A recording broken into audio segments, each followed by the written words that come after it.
The Shining Wizards podcast is intended for entertainment purposes only. Opinions expressed by the host and guest are their own and do not necessarily reflect the views of the podcast or its affiliates. Content may include adult language or themes and is not suitable for all audiences. Viewer and listener discretion is advised.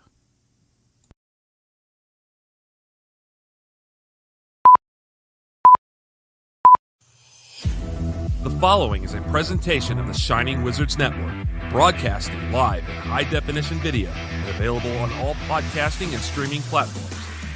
Follow us on social media at Wizards Podcast. Check out our merchandise at merch.shiningwizards.com. Do your Amazon shopping at amazon.shiningwizards.com. And become a Patreon supporter at patreon.com/wizardspodcast. And now, it's time for the Shining Wizards.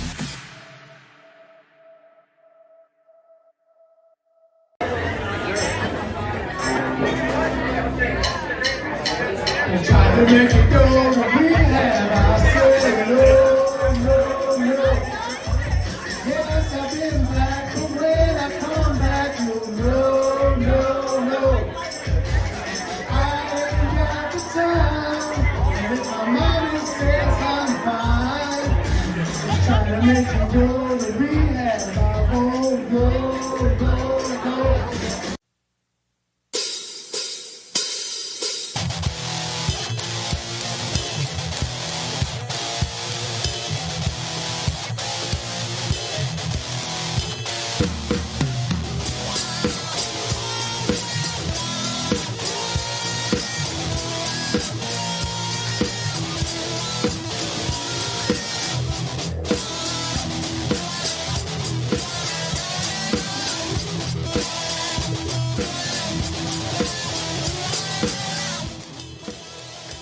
Hi guys, it's episode 747 of The Shining Wizards, and we have a huge announcement for you this week.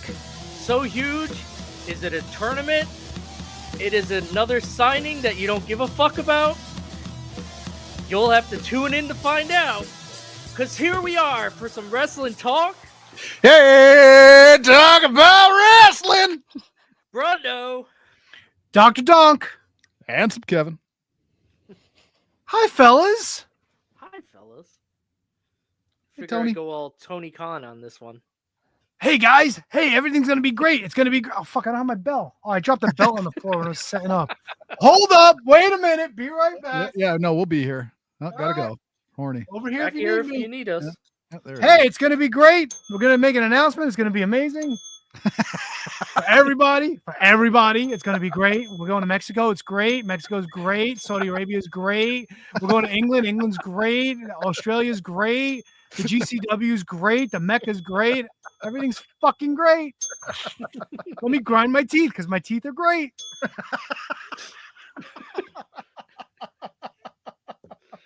You ever see? You've seen the video of him introducing Giannis before, right?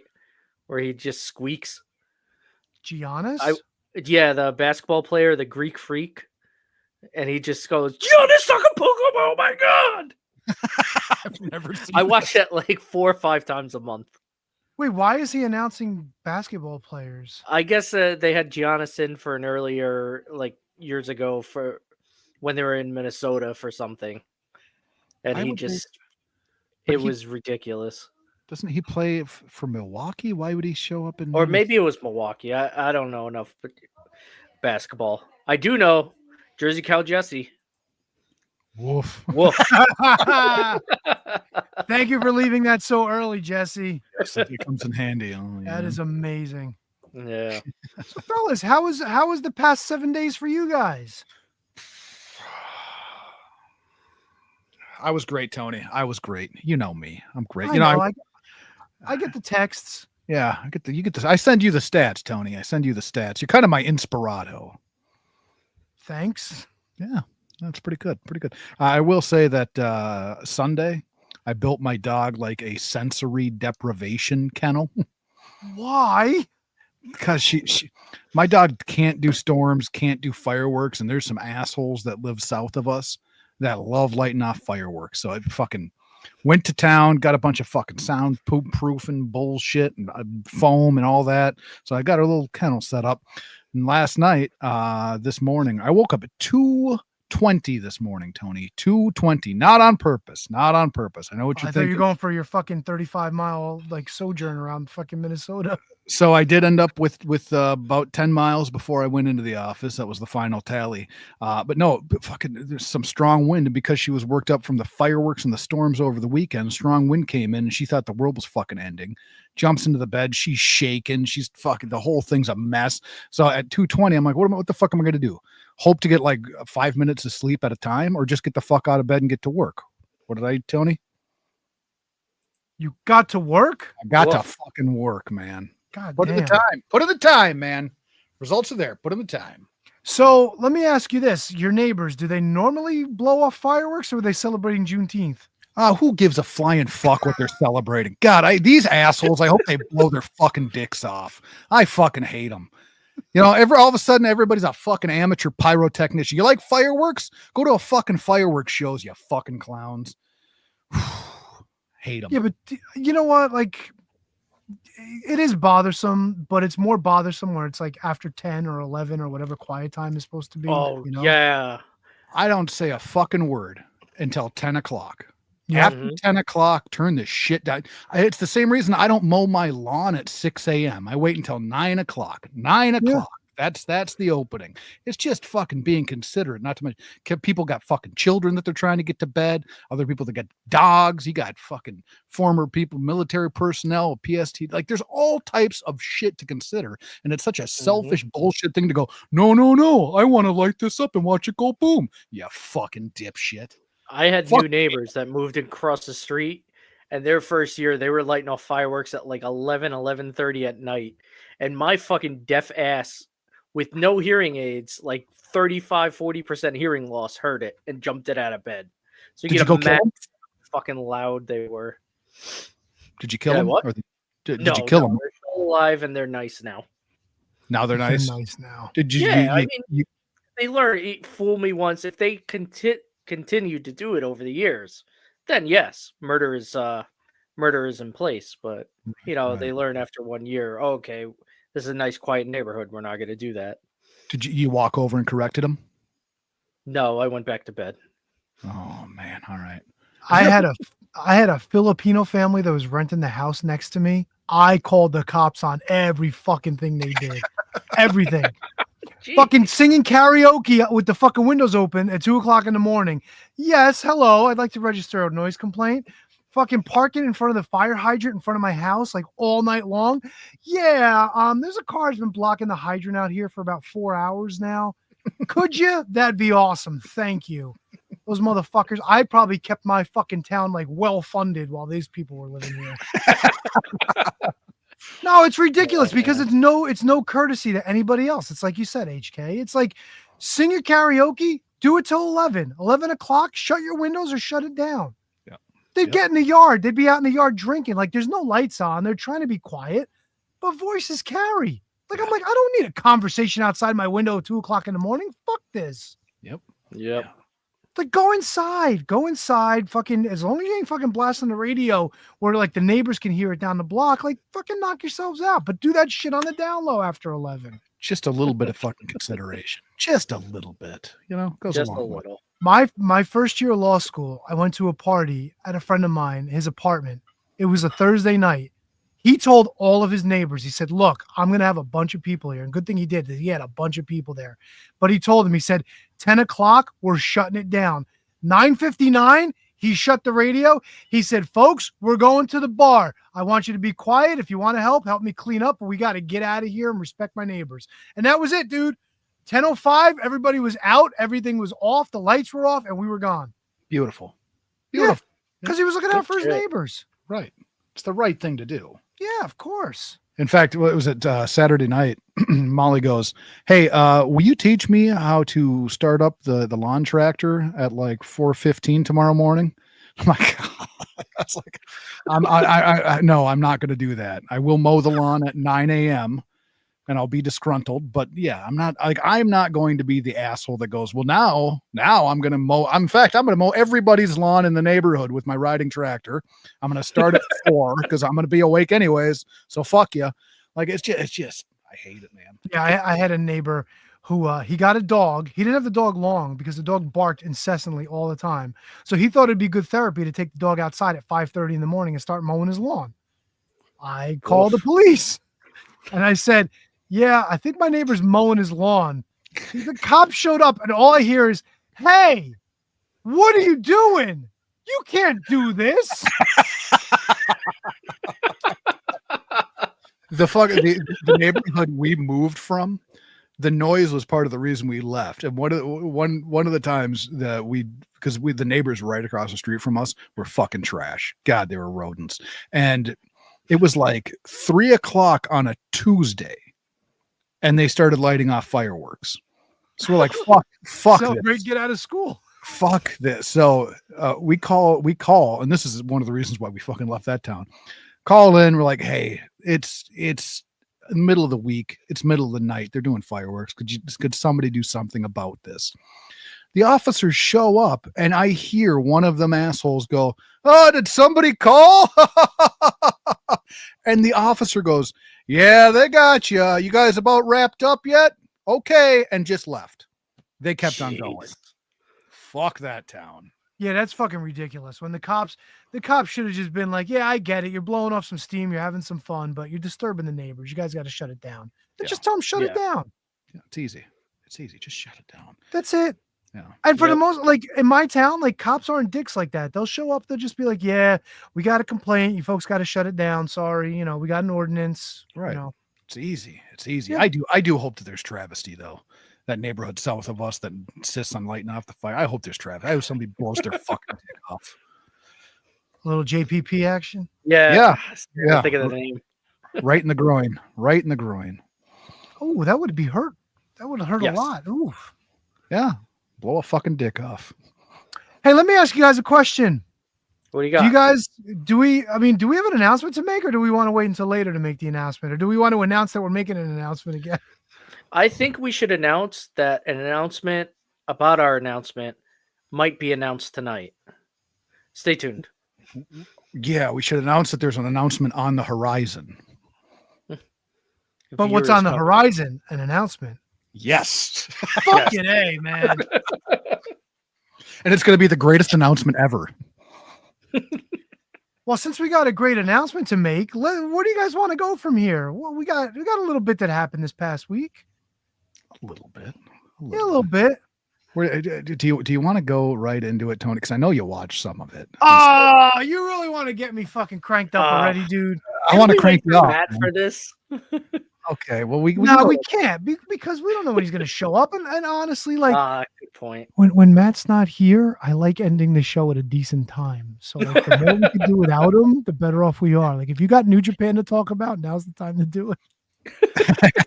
Yeah, you want to talk about Dojo want to slob on my knobby? Don't threaten me with a good time. Sakasaki, Sakasuki, come on, you want to lay me? Rondo, tell me about it, stud. There was an AEW show, my man. Oh, we sure had one in Mexico, and there's 50,000 people on it, and I don't know. To me, it felt like a mixed bag. What a fucking hand job. Stop suffering heat stroke and join us, you fucking prick. When you say mixed bag, are you talking about like burritos, tamales, tacos? Yeah. Three for. Gotcha. Yeah. You know, the appetizers or sampler or whatnot. Yeah. The appetizer? Yeah. Is that like fucking workout equipment? The appetizer. Yep. Appetizer. First one. Surprised it took us this long to get the list going. Oh, you do? All right. Yeah. See, this is how good Brundo is. Like, he low-key writes some shit down, too, that maybe we didn't quite catch when it happened. You know, I listened back to Sam Stackhouse last week, and the whole time I'm thinking, oh, that could have been a name. That could have been a name. I would have had like 5-6 more just from that interview. Love it. Love it. Yep. So, yeah, I watched the whole thing. No, I didn't. I missed the main event, and I never went back and watched it. Shucks. Yeah. So I bowed out at Monet beating Zuxis for to make her Monet 6 belts. And that fucking belt looks like an art project from a fucking 7th grader. Yeah, It's that's made how in the fucking Mexico. What do you expect? yeah, that's how the AAA belts look. They put no money into those fucking. Those are things. my people. Good You thing son it's of a CMLL though. Well, all right, fair enough. They CMLL put belts, some though, money they into could them. be. I mean, the company's been around since what, like 1910 or some ridiculous amount. They could be, 30, 40, 50 years old, and they just never decided to replace it. But one thing I will say about AEW, I thought the setup looked fucking great this year, even with the stairs and everything. Even with I the loved it. stairs, handsome Kevin. I always have liked the presentation of AAA and CMML. Like the presentation always seems so much better and always better than the AEW presentation. So to give them the CMML or CMLL presentation over the AEW presentation, it was a wise move, and it looked good. Like it looked vibrant. There was eye catching to it, but. I mean, they've been in Arena Mexico for how many years? I assume it's not something like they take down and put back up every week, too. No, you got to take it down and put it back up. What about the rodeo? Oh, do they still do rodeos there? I don't fucking know. I don't know either. I'm guessing they do rodeos. So, Tony, I know you watched. You don't like the Campeón Mundial Femenil belt? No, I don't like the Campeón Mundial Femenil. Oh no, it's cute. It's got a crown. It looks like shit. Looks like it's got like some sort of bird on it. Oh, a bird. Yeah, a bird. and like a woman's head. Like I don't know what. Oh no, never mind. It's 2 women's heads. Like what? Oh, yeah. You know what? Maybe Who it's doesn't like a Raymond's little best- double head there? Oh Jesus, Bruno.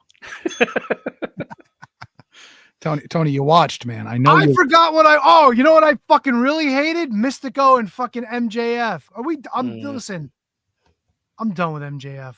Sorry, I'm done. He joins a group. He pussies out. He can't win. The group hates him. They're constantly yelling at him. And then the fucking schmoz is that he gets disqualified after 20 minutes. Like, what the fuck are we doing? It was just so dumb. And then on top of everything, with the big fucking fight where the fucking luchadors come out to help them against the Hurt Business, and fucking barefoot Mike Bailey and Black Kevin Knight are on the top ropes for like 20 minutes waiting to fucking hit their spots. GTFOH.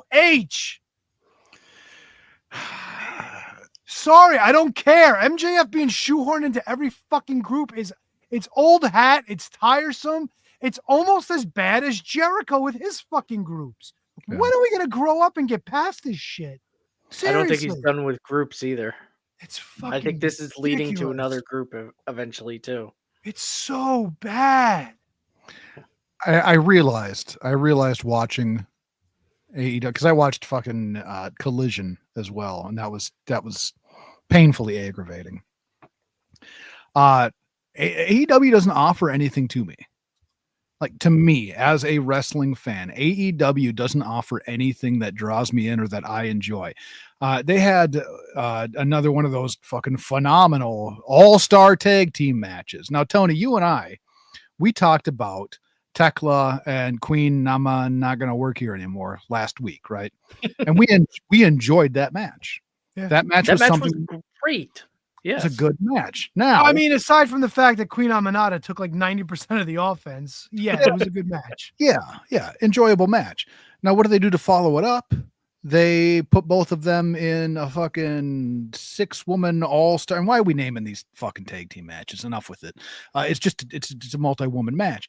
They put her in, and they don't focus on what they could have been building. There could have been something else there. They're just on opposite team. It sucks. Billy Starks comes down with Athena. I get it. That's her thing. But there's no cohesiveness between the two of them. It looks like they're friends again, or they're friends now. I thought they beat the shit out of each other for 2 years straight. Been. Yeah, they're buddies. Is Athena still the Ring of Honor Women's Champion? 900 days and counting. Oh my fucking Lord! Can they just put a bullet in Ring of Honor already? They should. Yeah, they They should. They absolutely should. I did like that during Grand Slam they used a little bit of the lucha rules, right? I like Wait, that. what was Grand Slam? That was in Mexico. No, was that the name of the fucking episode of Dynamite. Yep. I know, Tony. I know. I'm with you. You know, I agree with you on this. But you use the fucking name of the show, dude. You're placating this fucking nonsense. That's on me. Oh So my God. So I like that they started off using the lucha rules, right? The lucha tag rules, except for they didn't fucking matter because as the match went on, nobody fucking gave a shit about any rules. So That's AEW, dude. That's Who was the referee? I don't remember. Was it the bald If it's fuck? Lucha What's his rules, name? I bet it's Rick Knox. I don't follow the rules, and I can't count. That's past what I was 3. looking for. Scott George might know. Scott George watched it, and he says Hangman's opening promo in Spanish, Mystico's entrance were the only good things. I didn't see the opening promo, so I did can't enjoy say. it. Mystico's entrance, like, yeah, everybody sang along. It was like a watered down Sandman kind of entrance, but I get it. He's the lucha star, whatever. Yeah. So I'm I not gonna was- shit I- on that. I was expecting more out of Mystico MJF Why? because he's the biggest fucking star in wrestling for the last. Well, he's 20 years. wrestling MJF, who's wrestling like a douchebag now I because don't he's got to know. pretend he can't wrestle. I still had hope, and I thought MJF would hope in in one Mexico, hand, he shit would- in the other, brother. basically, but MJF in Mexico, I thought he would bring enough heat that the two of them together could have been something. Shave some more time off that match, maybe it could have been better. It didn't have to. I agree with you. It should not have gone 20 minutes. Hey, can Mark They Briscoe stop do being not everybody's need- friend? Can he stop being everybody's friend? Seriously? I mean, if you met Mark Briscoe, wouldn't you want to be his friend? Yes, but like he's supposed but he's got no like future. Like all he does is like, hey, I'm your friend. We're the conglomeration. I'm gonna get my ass pinned again. I'm like, what the fuck? I'm Kenny Omega's friend. Yeah. And I heard he brought back my bitch boy this past weekend too. He sure as shit did. Kota Ibushi. Yeah, I'm returns worried, after man. Kota God knows how Ibushi in many. his fucking mental state with 2 broken legs. Like, I don't know, man. I got Yeah. zero hope for his return. I really do. It's been, I think they said 15 months, so we'll see. Dynamite, he's supposed to have a match. So Is he walking to the ring like Naito, all bow-legged and shit?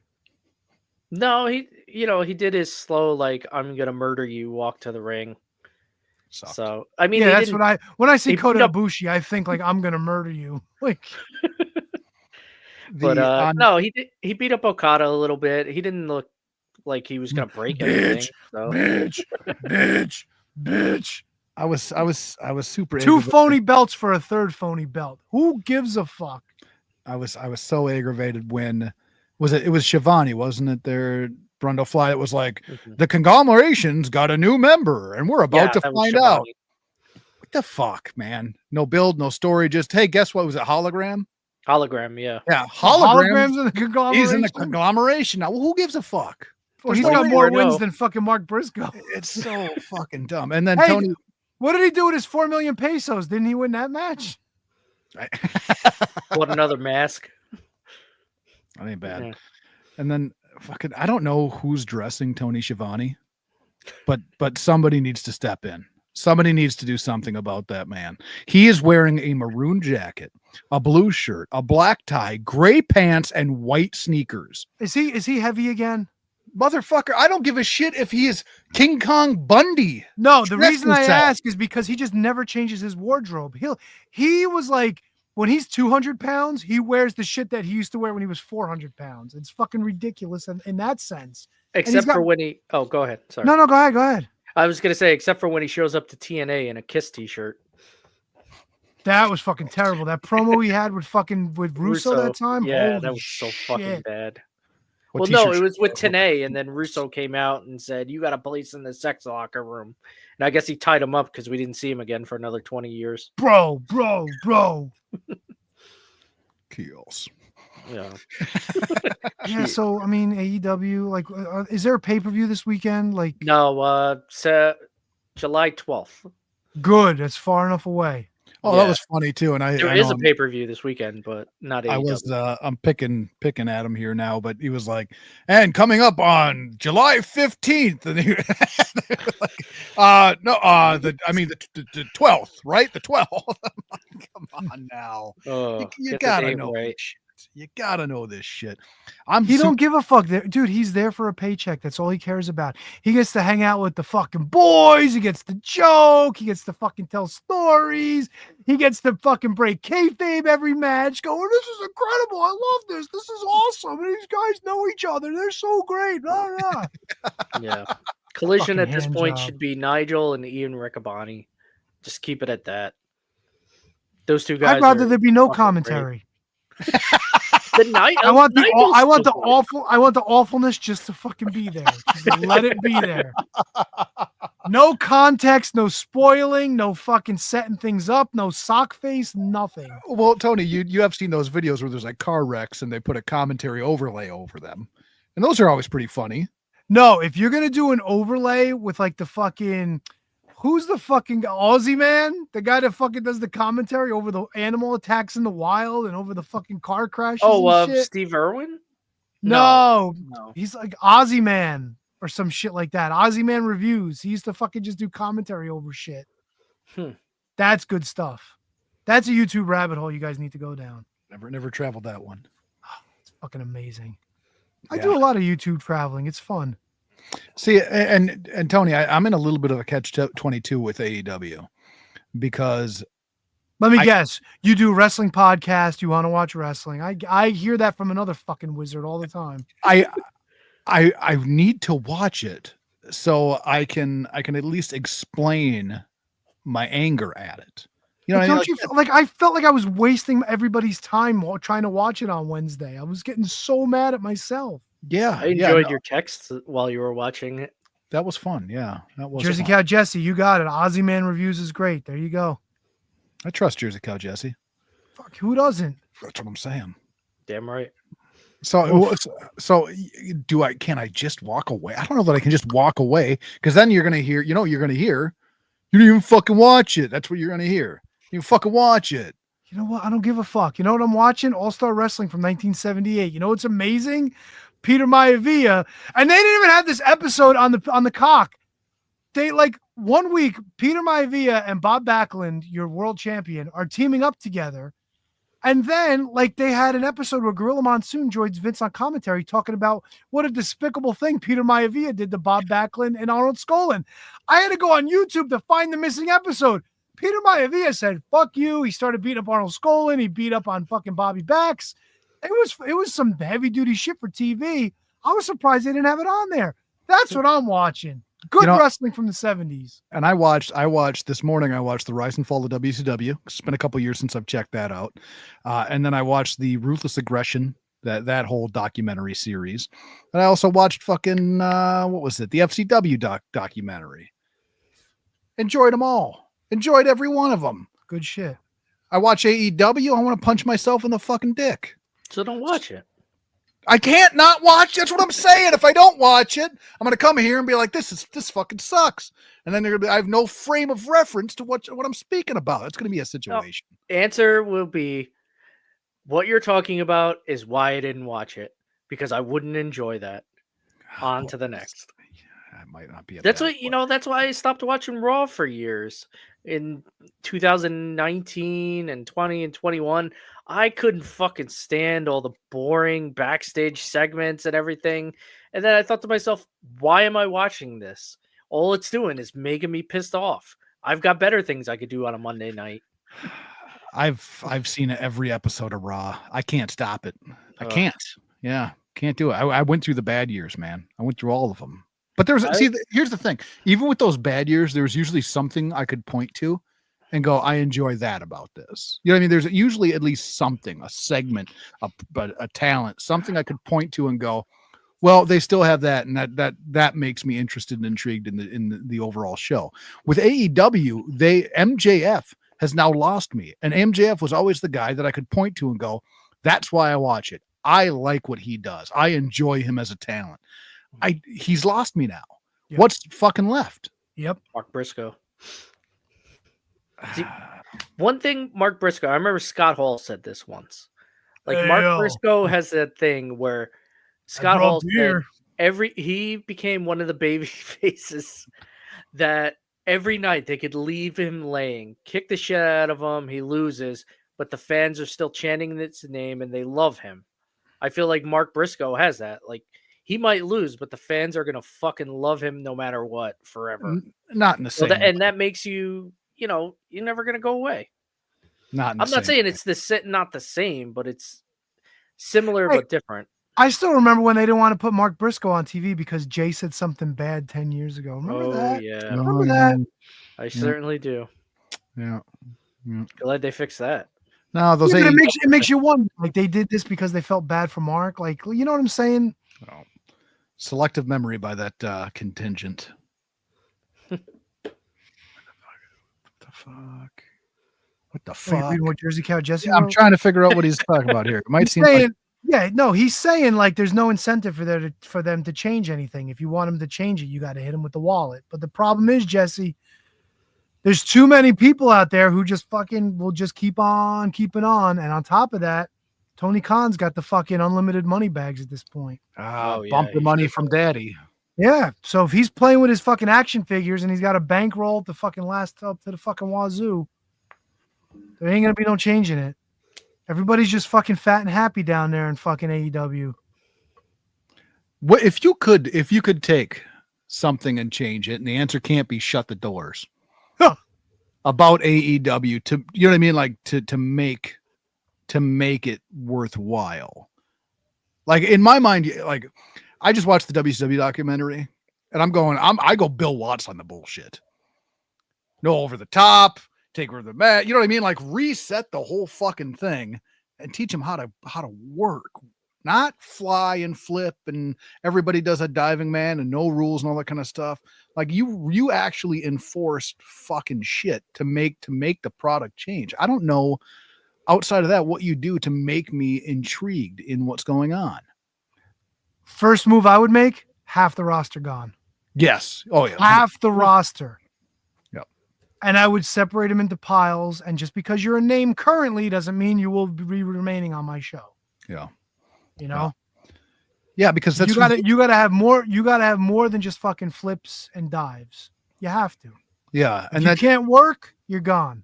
And that goes into like with all these multi-man tag matches they put on every week. That goes. If you don't look like a wrestler, you're gone. well, see ya. You baby. need to look like you can make a fucking problem for at least half the fucking crowd. Right. Yes. You need, like, that's one thing that drives me nuts. These assholes walk out in gym shorts in fucking look like a wrestler.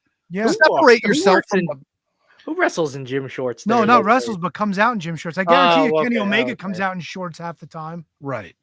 Mm, Man, don't Yeah. look like the audience. He's been a suit guy since he's come back. No. He just came Yeah. 2 weeks ago, 3 weeks ago. He came out for that fucking promo. He was wearing gym shorts, man. Really? Yeah. Uh, Don't Short look shorts. like the audience. Look like a fucking wrestler. Look like you can fucking cause problems for people, Mm-hmm. even if you're not going to, you know? No, Like, honestly, you look at Dominic Mysterio, like, Dominic Mysterio could be a fucking problem. Like, he would just be a complete dickhead to people, but he could fucking back it up, you know? yeah. Give me something. Put some meat on that fucking bone. You know what, I hand think- job, Kyle? I don't want to fucking hear it. I don't want to fucking hear it. Bob Backlund earned the right to do whatever the fuck he wanted, hand job. Well, I mean, fair enough, Kyle, but so did Jim Duggan in his later years. I mean, I think as you get older, you kind of earn that right. Yeah. But if you're a young stud in the wrestling business, you should not be wearing gym shorts to the ring. No. Brendo, I know you watch the product and you enjoy part of it, I'm guessing. Yeah. But if you could change something, and there's got to be a mountain of shit that you'd look to change, what would it be? I'd really have to think about that. No I way. think There's so much. No, There's so much because I fucking want to give material. I want to give you an actual good thing. I don't want to just say like one thing. I think one thing I would definitely want to change is keeping stories against stories. And what I mean is, not everybody is involved in the same fucking story all the time. Like, it feels like the fucking what's this? The Death Rider stuff just has way too many spoons in the porridge, as Matt would say. Like, keep your top story as maybe 2 to 4 guys. That's it. When there's like the whole fucking roster involved, it's just too convoluted, too many people to care about. So, it should be Moxley and Hangman and like nobody else really involved. I'd like to see it more like that. Wasn't it was it a Bischoff thing that was the ABC stories? So when your A wraps up, your B is ready to elevate to A, and your C is ready to elevate to B, and you create your C and you cycle it through. That's a good thought. It's a good fucking thought. Maybe look at that. I feel like that, I feel Jamie like they got Hayter a couple of my people. C. She's hurt, however. Oh, now fucking Handjob's just being a prick. Tournaments too. Yes. Al Day chiming in. Get trampoline wrestlers out of booking. Makes a great point. Yep. Stop giving everybody so much creative freedom. Give them a little bit of slack. Not enough to hang themselves with. Accurate. Give them some input, but let somebody be like Jerry Lynn, for Christ's sakes, who's been there for 6 years and probably threw up his arms 5.5 years ago and said, okay. And that's fucking aggravating too, because I sat next to Jerry Lynn. We spent a lot of time working a back-to-back nights together, and I sat next to him watching a main event of the indie show that I worked, that he was at, and he is watching it, and like as it's happening, he's explaining what should be happening next, and he's going, okay, why didn't they do that? Like he has got a fucking amazing mind for this shit.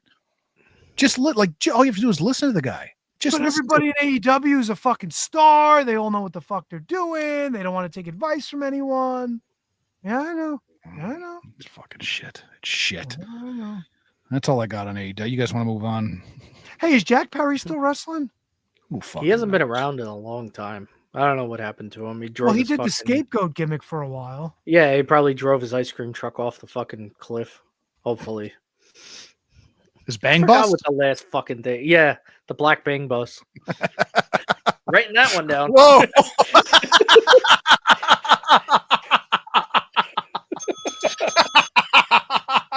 We'll hear that one again one day. That's the one. Oh, you guys want to move? You want to move on? A little WWE? Yeah, we can. Yeah. All right. So I guess the big news is coming out of SmackDown. John Cena recreates the pipe bomb. Do you guys see that? I did see it. I did. Saw it. No. I'll go to you first, Brundo, because we did our shits on AEW. I want to give you a chance to comment on WWE first. I'll be honest, like I didn't watch the match. I was able to YouTube and find the entire promo. For the first minute or two, when he was just basically doing the copy and paste of the pipe bomb, I fucking hated it. But then he really got into the meat and potatoes of the promo and kind of dug in on CM Punk as like, no longer the voice of the voiceless, sell out this and that. He was making some pretty fucking good points there. And by the end of it, I fucking liked it. Okay. Yeah. He should have said something about a blood money dick. That would have put me over the top. But I fucking loved it. And a lot of people have been saying the shout out to Matt Cardona and Claudio Castagnoli and Nick Nemeth. Yep. Like it was more like a veiled, like, how are you to like the Young Bucks. Get it, Nick and Matt.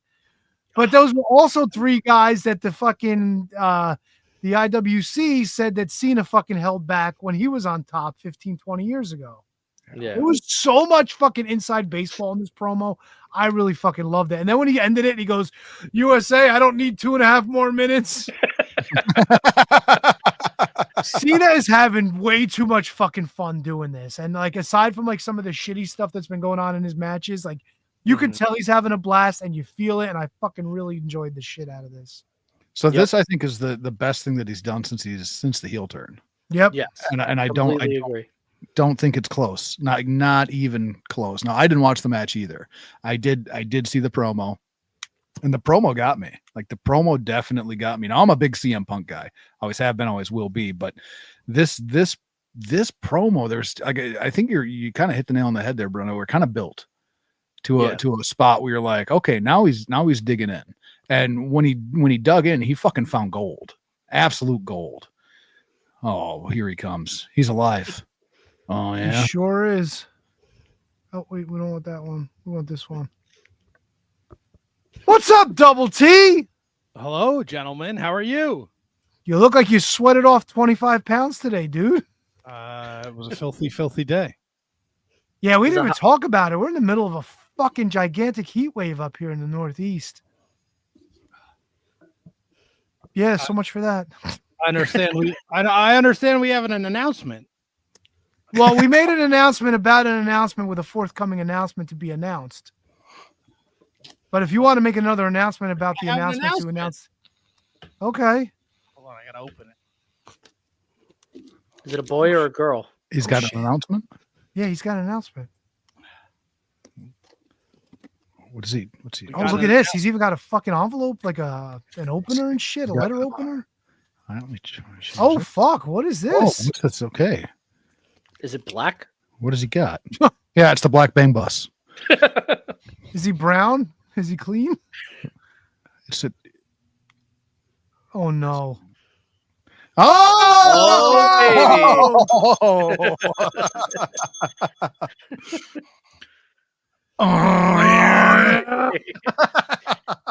I was right. What a day! The koozies have arrived. A special thanks to Duke and Al and HK for allowing the Shining Wizards to use the to let everybody around the world's drinks be a little cooler. A little horny. Yeah. Fucking a little hornier too. Yeah, shout out to my guy over at Cheap Shop Party for making these fucking beauties for us. Fucking hey, dude. How many did we buy? Like 10,000 of them? I think we got 200. Damn. 200. Everybody gets the coos. Fuck yeah, we do. How you guys doing? We were talking. Yeah. Well, I'm just catching up. I bought some fireworks for the barbecue. You fucking asshole. Yeah, we're gonna light them off at like 2 a.m. Yeah, light them out of your asshole. You're gonna be here. You're gonna be the one that lights it, buddy. Fuck, I am. He's not gonna have time to run away with those little fingers trying to light the fucking fuse. Or his little feet. Please don't fail me now. Sound like Fred Flintstone every time he tries to fucking run away from the fucking fireworks. That's not.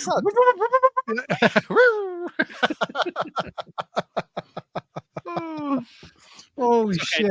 Tony was. I enjoyed the start of the show where Tony was embracing the role of Clint Eastwood in Gran Torino, where he just calls the police on all his neighbors. Jesus Christ! I was gonna make the point, but I figured I'd let it dangle. Oh yeah. Oh, dangle bangle. Oh, all right. But I'm back. Look, I just want to say, last week's episode, I loved it. I loved it. You guys have such a great chemistry. Big fan. Big fan. Thank Awesome. you. Thank you, sir. Big fan. I didn't want to, I'm here though. I don't want to interrupt the flow of the show. I know you guys talk some AEW. You showed so much love. I listened while I took a shower. Fantastic. Brundo's got homework to do. He's got to come up with how he's going to fix AEW. More than one example. And then I logged in, so I turned off the show. So I don't know what you guys are talking about now. We were discussing the the John Cena pipe bomb. Yeah, so we're up for your comments. I mean, we all made our comments. I thought it was great. It was great. I still don't quite. Is this happening Saturday? Is this really going to happen? Well, we didn't get that far, but yeah, they're gonna find a way, a place, something. They gotta find a way to do it. To the Performance Center. I know Tony shared his Facebook wrestling news with the group earlier, but my watch was so sweaty I couldn't read the picture he sent. Well, I was saying before the show too, they sent the production team early, and now they're fucking stuck there. Like they can't get them home. That's never good. Yeah. That's no bueno. They're That's a lot full. of heads to cut off. I wonder if they have ice over there. Like they're gonna kick all the arrest all the Americans over there. What would they call ice in Saudi Arabia? Hot. Heat? Yeah, like something hot. like that. Ice. Or however they do the thing. That would be Mexico. Yeah. Oh, that's true. You leave my people out of this, Brundlefly. Your people? Why? Because you go to a Mexican restaurant, they're your people. I love Mexico.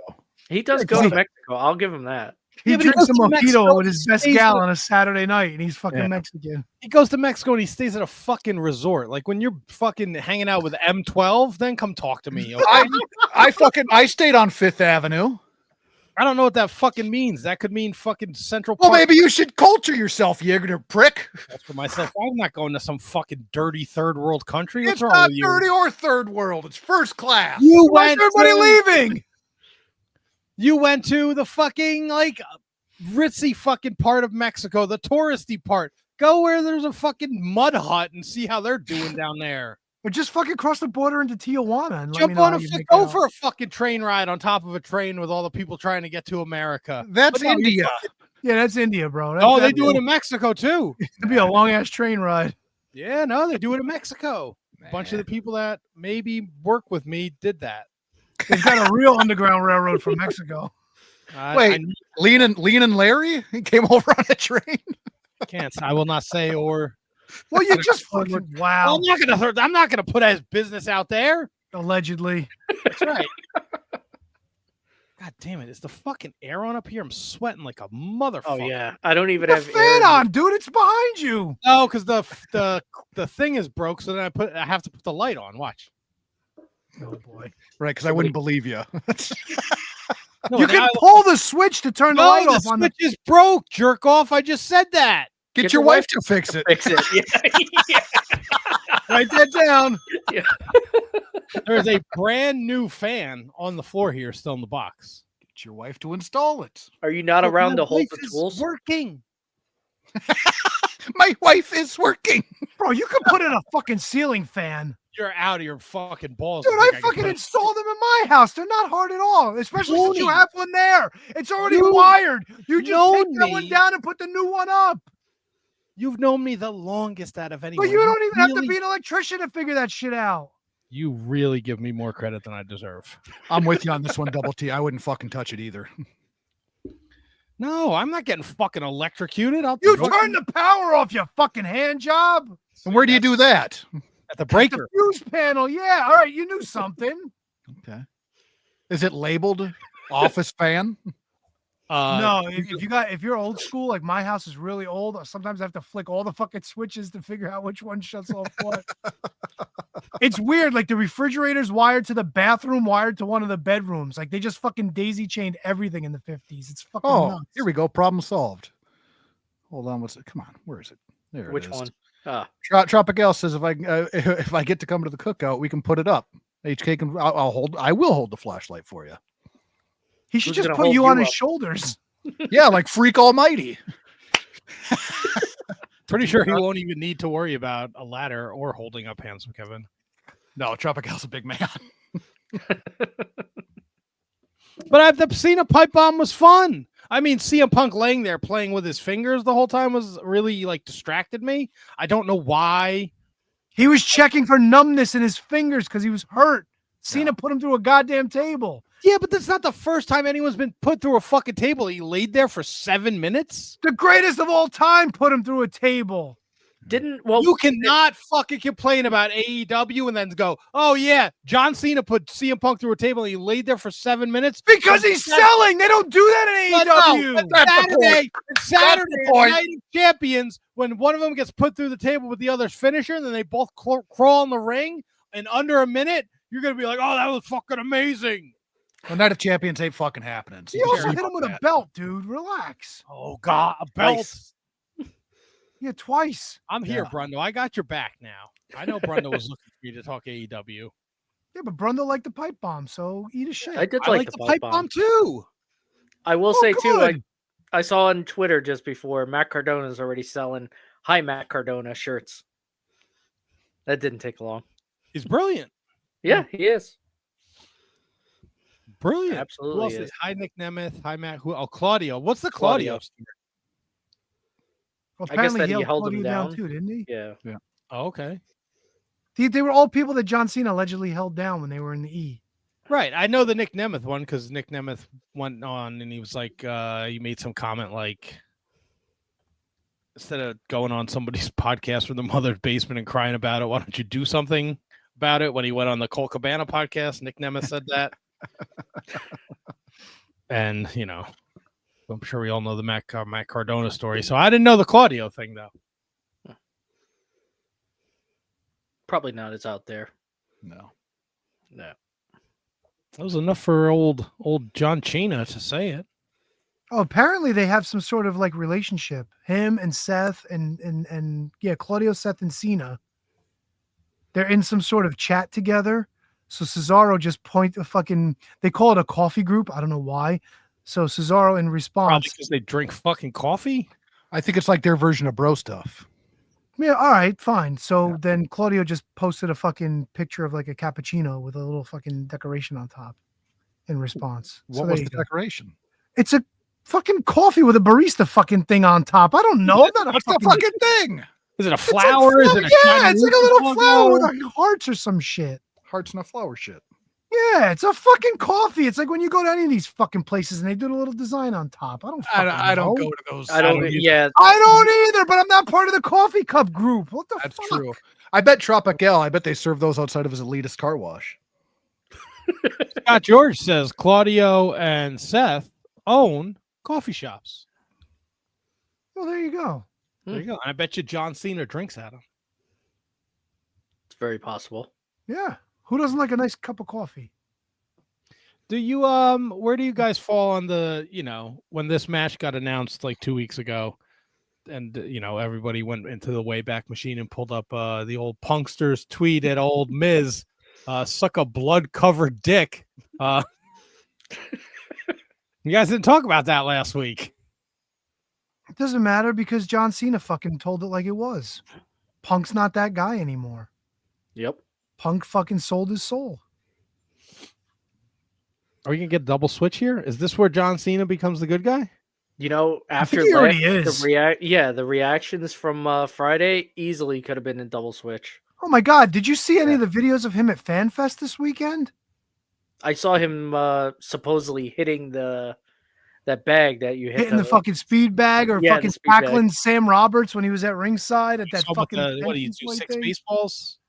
He picked up like 6 baseballs in his hands. Oh, did he do that too? Yeah, I think so. It's gonna be a meat hook. I saw Eli attack Tom Brady when Tom Brady came out to Cody Rhodes' theme song. FanFest must be fucking amazing to go to. Yeah, I worked a wedding last night, and I had time to come home and take a shower yesterday, and I just put my NWO hat on, left the house, and some kid at the wedding was like, "I was at FanFest yesterday, and I met Randy Orton and Seth Rollins," and I was like, "I do a podcast." He was like, "Oh, not Sam was there too," and I was like, "Sam's been on the show many times." But he was fucking lit like a Christmas tree, so I'm sure he doesn't remember that conversation whatsoever. Did you too sweet him? No, I completely forgot I had it on until he made reference to it. I think you you go got the full name life? wrong. It should be the New York order, I believe. I don't know if you saw that New York Post. Nobody saw that? Yes, Oh, I did. find it. Now that Oh, you did? Yes, yeah. For the New York Times.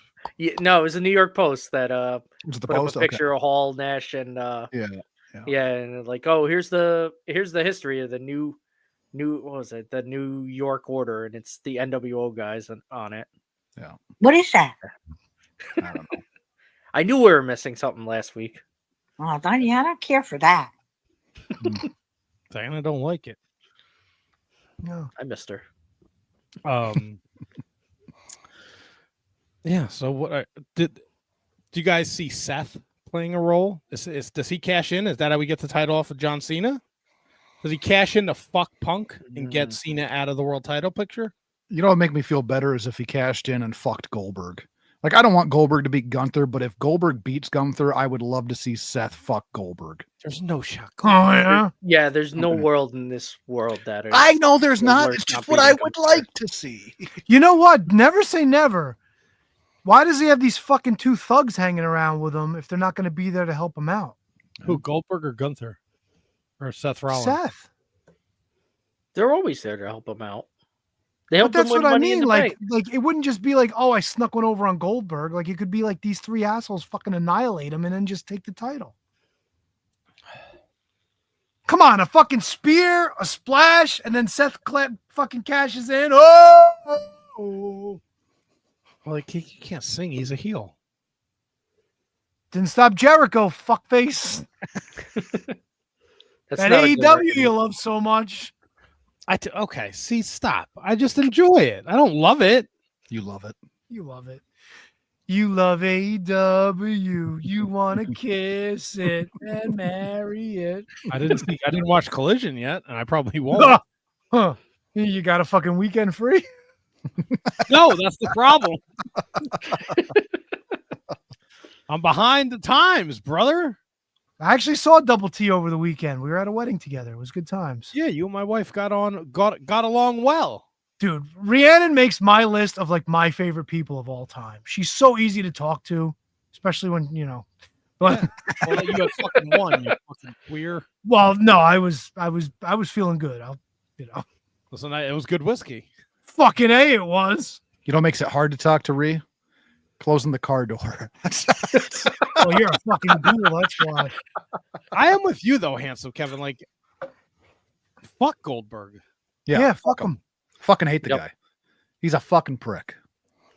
I just don't. I saw that, and I don't know how long the video was around, but I saw the video when him and Matt Riddle like cross paths in like backstage in like at like a WWE event. Yeah. And Riddle's like, "What's up, bro?" He's like, "I'm not your bro." Yeah. And Riddle's like, "All right." Yeah, he's a fucking dickhead, man. You don't think he was doing that just to fucking make waves? You don't think Goldberg's a little smarter than that? No, I think he's a piece of shit. He said, I forget what it was. It was, I think it was the Treasures. Remember the WWE Treasures fucking show where he's like, I don't respect anybody. So you got to earn my respect. Fucking why? Why are you so fucking important? I got to earn your Yeah, I respect. don't Why don't think you just he- I fucking don't- treat people the right way? And then he was on the goddamn, I watched the Rise and Fall of WCW this morning. He was on that every time they're talking to him. Like, God, he just sounds like a fucking asshole. Nothing to do with him. Nothing to go fuck himself. Yeah, I don't. And I also like. I don't know. Like what? He's not a WWE legend. I understand that WWE owns everything WCW, but he's a fucking WCW guy. His first WWE run was shit. Yes. The one where he came back where everybody fucking came in their pants when he fucking destroyed Brock Lesnar in like 40 seconds, sucked a bag of balls. I don't give a shit about this. I have zero interest in this. Sucked a bag of balls. The It only was not fucking good. That match was amazing. Yes. Like watching Steamboat and Flair wrestle when they're fucking 55. It's too little, too late. Who gives a shit? I hard disagree on that one. I love the shit out of that fucking Yeah, one. the WrestleMania match was probably the best 5-minute match that I've ever seen. the only reason there's fucking anything to him is because the way WCW booked him, and there was no it was a dead end. They could have booked goddamn Roadblock in that spot, and he would have been better. No, love don't believe it. I think 100%.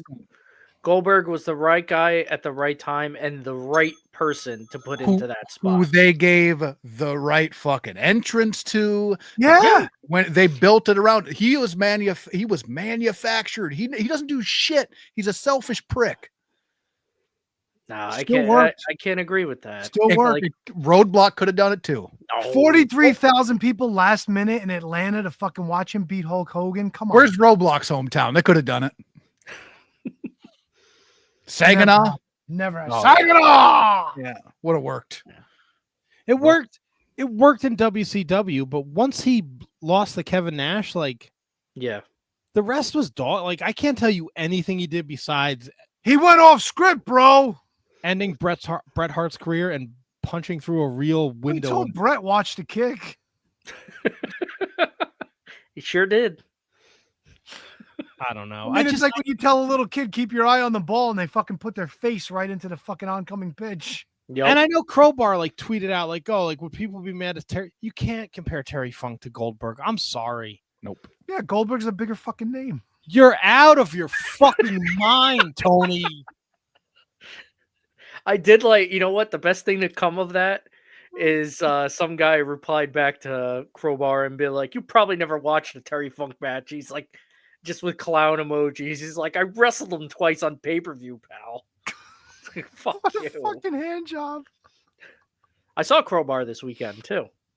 I Oh went yeah, to, the Mecca, right? yeah, Pro Wrestling Magic had a interesting ending. Also, Was it like the fucking homework we watched? no, it was Darius Carter was in the last match, and apparently he either like ripped up a sign for a kid or something like that, or said something to him, because at the end of the match, when the match was over, he's coming out of the cage.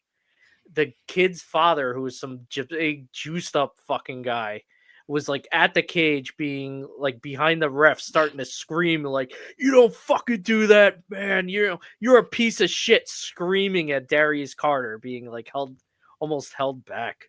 It was something. Is He this had like the- a 7-year-old kid like right behind him crying. Is this the Darius Carter that's got kind of like a basketball gimmick? No. No, No, that's Sugar Dunkerton. yeah, They don't all look alike, did I do HK. a racist? No. There's a guy out here in the Midwest that wrestled a couple years back. Is it really? Yeah. I will say too, their junior champion Isaiah Wolf, who won that match, big fucking props to him, because he saw the situation. He instantly told the kid like, "Hey, come up here." He brought the kid into the ring, gave him the belt, had him like, had the fans cheer him, come up the aisle with He's him. supposed to, because he's the baby Yeah. face. That's awesome but on him. Yeah, he defused the situation like perfectly. That's a fucking kid that's thinking. That's awesome. Yeah. He's got a future to him, but it was interesting. Was that Darius your- Carter was probably one of the last people that we actually had in studio as a guest. In full suit, that we- right? that we can Yeah. talk about? Or was it is he a basketball jersey or no? Oh, Fucking terrible. Jesus. Nice, real nice. Yeah, thanks, Ma. yeah. What are you doing, handsome Kevin? Jesus Christ! No, You there look- was a guy in the Midwest. I'm pretty sure he went by Darius Carter as well, and he had like he wrestled a basketball jersey and basketball shorts. Doing his Sweet Tea impression. Just keep fucking digging that hole, brother. I'm Let's pretty see sure what his the name is cage match Darius has Carter. 2 Darius Carters. I'm pretty sure his name is Darius Carter. Whenever I hear Darius Carter, I think Darius Rucker, and I start going, "Hold my hand. Hold my hand. I want to love you. The best that I can." Best that I can. Can't catch a fucking pass from Dan Marino. Hand job. Are you thinking of Darius Lockhart? No. Okay. My internet search doesn't show anything. I'll find him. And I'll put him in homework. You find them and you put them in homework. Yeah. Well, like the down tree said to the lumberjack, I'm stumped. Best that I can. What are we at the finals of the King and Queen of the Ring yet? Almost. Close enough. Yeah, I think there's a couple more matches this week. Did is Yeet wrestling Cody tonight? Yes, right? Yeah. So who's in the other final? We don't know yet. Orton. Yeah, it's Orton and somebody. Orton and Sammy? Orton's in the final. Yeah, he beat Yeah, Sammy. Yeah, so he faces the winner of Cody J, and Asuka wrestles the winner of Jade Roxanne. Roxanne. I like that match. Asuka and Alexa Bliss. I enjoyed that match. I love anything Asuka does. I'm so fucking glad she's back. I just love me some Alexa Bliss. I'm glad she's back. No. Are Touche. we bummed about the Liv Morgan injury? That sucks. The timing It is does. terrible. Yeah. But it gives Dom his fucking next hoochie to move on to. Yeah, but he was already moving on to her. Yeah, but now he's got the built-in excuse. It's like kayfabe fucking brought that to life. I thought about this, and you mentioned loving Alexa, and so do I, Tony, but I thought about this, and I think you're right on equal opportunity. We talked about it, ass cheeks, dude ass cheeks, but I want the women to now wrestle topless just to really even the playing field, right? Cover the butt cheeks, but wrestle topless. Right. Yeah. You know what? I'm down. Okay. See, now we found the common ground. I'm I knew down. I'm thought, so yeah. glad you put thought into that. That's Yeah, amazing. I did I'm think glad about you it. brought that to the show. Whatever they got here.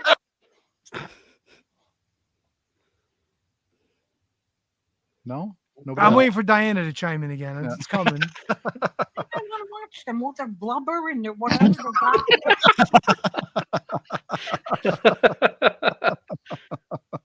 I thought he- Diana saying blubber will never get old. I will say I don't like what Alexa Bliss is doing now, where she's helping Charlotte. It's like, who fucking cares about Charlotte? Like, oh, trying to become her friend or something. They said something about that when she saved her from. Yeah, but every Chelsea time at Alexa her does that, she fucking harshly turns on her friends. So it's going to be awesome. Oh yeah. Oh, wait, you're okay with Alexa Bliss being friends with everybody, but not Mark Briscoe? Because Mark Briscoe loses all the time. Okay. I'm just making. That's why. I'm just making sure I got all the facts lined up here. If Yeah. Mark Briscoe looked like Alexa Bliss, he could be friends with anybody. Yeah. You know, there was one thing Mark Briscoe did that I think most people missed in his Okada match, is when I fucking loved it when he went to go bite Okada, like he had his finger and went to bite it, and it didn't affect him at all because he's got no front teeth. He's like, oh fuck, let me move his finger over, and then bites him with. Yeah, his no, cat. that was pretty. That was That a was cute fucking spot. great. Yeah. Only And then Mark Okada Briscoe- went, bitch. Bitch. Hey, bitch. Are we taking a break before we move on with other stuff? Or We have a got- huge announcement to make, right? about Yeah. an announcement, right? We got an announcement to make. Yeah. Well, what do we got? Night of Champions is this weekend, so we're gonna pick that. It's Maybe. 1:00 Saturday afternoon. Maybe. If it even happens. Yeah, if it happened, I'm getting a tattoo this weekend. That's gonna. Oh, what are you getting? What What fucking Mexican restaurant are you going to get tattooed on you this time? Arby's logo? You fucking douche. Taco What do you- Tico or Taco Maker or Taco No, Bell I'll probably get Ed Hunter. or On the Border? The Iron Maiden album? Darius Carter tattoo, just a basketball and a jersey? Probably an ode. Yeah, a little ode to Darius. Sure. It's Might not get a blowfish. a blowfish. Ooh, I like that. Is that similar to this? Is that similar to the slurp truck? You son of a bitch. Holy fucking hell. You say slurp Same- truck because I'm writing Hey, that down. family. Hey, you leave Yeah. that alone, Brundlefly. Yeah, no, put it on the list. It ain't making the title, but it's definitely going on the list. How do you decide what makes the title? Out of respect for HK, for God's sakes. Yeah, and Brundo already named the episode Black Bang Bus. Yeah, triple B's. Also, I'm disappointed nobody talked about New Japan last week. I did. I talked about Dojo want to slob on my knobby. No, you did that today. That was today. Oh, last week. Gotcha. Yeah. I tried you- double T. You didn't try hard enough. Right? Woof. Ah, Yeah. Woof. All right, Great. well, let's pay some bills, and then when we come back, I think we're gonna make our huge announcement. Or do you want to do Tony's homework first? yeah, we should do homework first. Homework first. Yeah. Yeah. So I guess we'll be back in about 3/4 smoke. 3/4. Is that a? We'll be back in 3/4 smoke. Oh, you have to explain that when we come back. We would like to thank each and every one of you for tuning in each week to The Shining Wizards. Here are some other ways in which you can support the show. If you shop at Amazon, visit amazon.shiningwizards.com and shop the way you always do. You'll pay the same low prices, and a portion of your purchase will help support the show.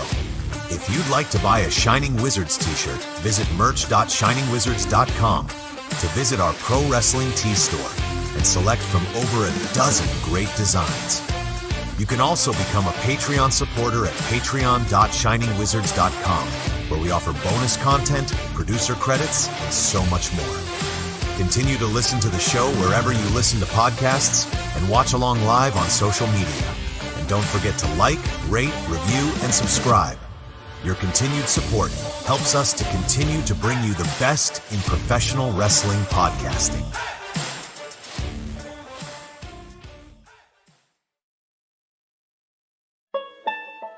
It's time for your weekly lineup of shows on the Shining Wizards Network. Start your week with the latest from Gorilla Brain, featuring the year of Duke and Rogue, covering a year's worth of classic wrestling. And the Tots Pod, introducing the world to wrestling figure collecting. Follow up with 30 Screams or Less, a weekly review of horror movies in 30 minutes or less. And the Shining Wizards, where it's wrestling talk and talk about wrestling. The Network Week continues with the Mark Order, your place for everything AEW. And the ROH Revelry, covering everything in the history of Ring of Honor. Later, it's Radioactive Metal, bringing you everything from the world of heavy metal music. And Inconclusive Breakdown, keeping you up to date on everything happening in the world. The Shining Wizards Network is also the home to other great shows, like the Brocast, your watch-along podcast from Down Under. Turnbuckle Throwbacks, paying homage to the greatest shows in the history of pro wrestling. Wrestling Night in Canada, a focus on wrestling with a north-of-the-border spin. And Going Underground, a show that takes you back through the history of Lucha Underground. Enjoy all of the amazing shows on the Shining Wizards Network, available wherever you listen to podcasts and at shiningwizardsnetwork.com. It's the Shining Wizards Network. Entertainment here. Oh boy. Oh boy. Oh boy, we're back. Yeah, we're back. Shout out to SJ and the street team. Don't fucking say anything, Tony. Rude. What were I saying? You were so rude last week. No, I wasn't. It was not. It was embraced. Yeah. Wait, are they calling themselves Slobbins now, or Oh, No bogs. no bog? Nil bogs. It's I don't know what the goblin fuck spelled that backwards. Go watch Trolls 2. I'm not going to watch Trolls 2. why? I've never seen the first one. Why would I watch the sequel? We Well, lost you're not the watching story. AEW, so watch fucking Trolls and Trolls 2. I am Takes too up watching just- AEW. It takes up just as much time as Dynamite and Collision. You can get in Trolls 1 and 2 on a good walk if you wake up at 3 o'clock in the morning. Wait a minute. Trolls the cartoon movie? No. The fucking worst movie of all time. Yeah, Trolls the cartoon movie where they fucking eat the trolls. It's fucking disturbing. No, Trolls was the Trolls movie with no trolls in it. It was like written by Vince Russo. What the fuck kind of mental Olympic game are you putting me through right now? Trolls is the movie with no trolls in it, but they had slobbing bog. What the? Oh, just goblin spelled backwards. Yes. And Vince Russo was in this? No, Yes. no. It feels Oh, like where's China? Dude, I don't know what the fuck they're talking about. All right, well, shout out to the SJ and the street team. They're going to be hitting some shows, giving out some free merch. And when SJ comes down here for the convention, we're going to hook her up with some koozies. And if you see SJ at a show, she'll hook you up with the Shining Wizard koozie. Fuck yeah. Fuck yeah. Jimmy Cordera's next week, referee extraordinaire. He really likes getting under people's skin on Twitter, too, I realize. It sure does. So that should be super fun. Kate's Corner is back July 7th. The Juice Box debuts on July 21st with our boy Juice Springsteen. And Apron Bump Kyle will be back the first Monday in August. Plus Gary J and Richard Holiday coming at you hot in July. So the Wizards are rocking and are rolling. Hot in July. Hot in July. And if you're not a Patreon, I mean, I finished the 3rd episode of old fucking Purple Shoes and Brundo over here. And I got to tell you, yeah, you and your dumb fucking purple shoes that you thought were women's shoes. What a victory for you when you found out they weren't. You got to listen. It's such a fun journey. I only know Handsome Kevin through the podcast. Like we're friends, but I don't know how he got into wrestling story. And I do a podcast with him once a week. So to have him and Brundo take us on this journey, it's fantastic. It's fantastic. I'm going to send Duke so much mayonnaise and mustard. Well, he always Send him potato chips, dude. I mean, technically, I guess he's right. There is oil in them. But man, for $3 a month, like the content just from the HK, the Rogue journey, like alone is worth every second of it. Brundo does a great job guiding the episode and helping the HK connect the dots. It's awesome. It's such a great listen. I can't put it over enough. If you're not a Patreon, you've been thinking about joining, $3 a month gets you that. Get you all our back catalog. If you have Spotify, you can connect it to your Spotify, so you don't have to use the Patreon app. You can just listen to it on Spotify. It's fantastic. Fantastic. Thank you. Double T. I had a ton of fun working on this with the Brundo Fly there, but having a great time. It's a fucking blast. Absolutely. And we got something coming in July. I don't know what, but it's coming. Oh yeah. Maybe we do a whole episode, Patreon bonus episode, where we just say we're going to make an announcement. We never make an announcement. That wouldn't be bad. What do you Yeah, think? not at all. All right. Yeah. Yeah. Is there anything else we want to discuss before we get to Tony's homework? I think we nailed it. All right. Well, Tony was kind enough to bestow upon us a very different style of wrestling that I don't think we're accustomed to.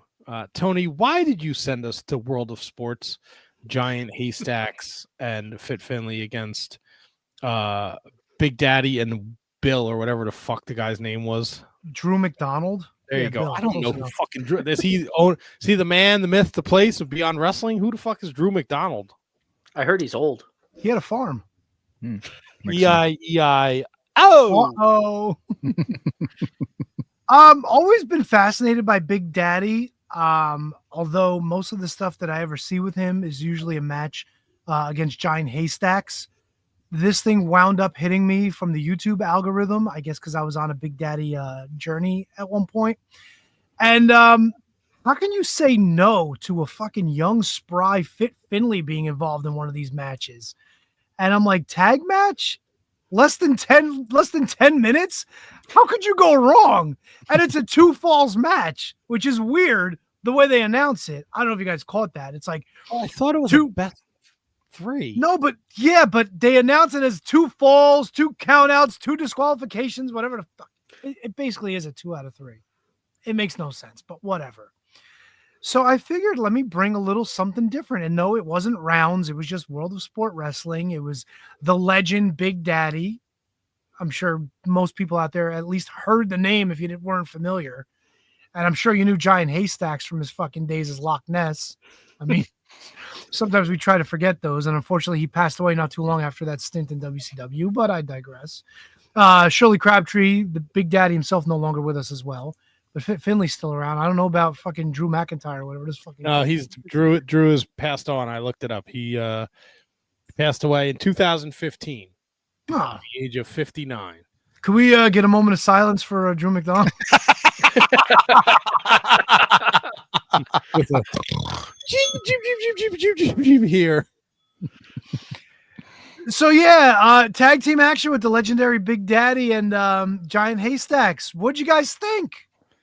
I think young Fit Finley looks just like David Finley.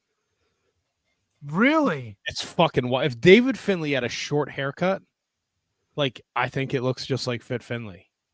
And he was the champion of something. He was like the mid-world champion, whatever that was. Yeah, that's what what I wish I could understand the rules a little better. Right? And then like throughout the match, they were making like Haystacks Calhoun and Fit Finley announcements, but I don't know what the fuck they meant. Yeah, you couldn't really hear what they were saying.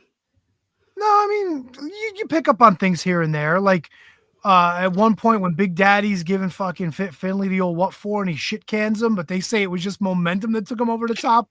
Yeah, Bullshit. he hit him fucking right clear over the top rope. And what'd you think of his fucking manager, Paula, smacking the shit out of Drew McDonald during the fucking opening announcements?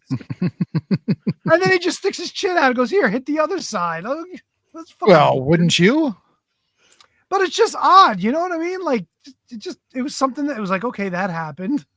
Yeah, but I think you put over like she's just like a valet, and here's this hulking man that's like, yeah, do it again. That doesn't bother me. You pose no threat to me in this match. Oh, see, I thought he was into it. I mean, he could have been too. Maybe he was. What'd you think of the Buck Zumhoff sized ring? A little small for this fucking beef, huh? I think Buck Zumhoff has somebody he calls Big Daddy at this point. Oh, hey. Say his name 3 times. He might appear. Buck. Yeah. Yeah, the turnbuckle covers a little fucking tied on too tight. Like it was like a New Japan thing gone awry. Except for the one that came off, and then that poor guy had to put it back on. But I tell you, the action with Drew and Fit, where Drew fucking just at one point, Finley goes for the cross body and he just fucking buries him into the canvas with that fucking slam.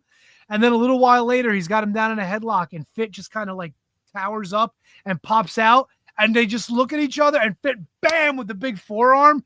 Had me thinking of fucking Bobby Backlund and Bret Hart a couple weeks ago, because it was the same it was the same shot, dude. It was the same fucking shot. It was like, whoa, holy shit. I really enjoyed it for what it was. The Big Daddy stuff, you know, it's Big Daddy when he fucking shoulders fucking giant haystacks over the top. God. Anytime he ran the ropes was like, what the fuck is Oh, it was fucking terrible. They had to like fucking scream every time he did it. Get the crowd into it, brother. Yeah. I mean, it was fucking over. He was the biggest star in England for how many Oh my God, years, he's big so. time over. And dude, Yeah. and Dave Finley and Drew McDonald, like I don't know much about this Drew McDonald guy, but they had a good match. I thought these two really fucking went at it hard. The Yeah. whipping each other into the buckles and the fucking ring God. shit thing. Yes. Yeah. Like you Finley came took- for Big Daddy, but you stood for these two guys. This was fucking impressive.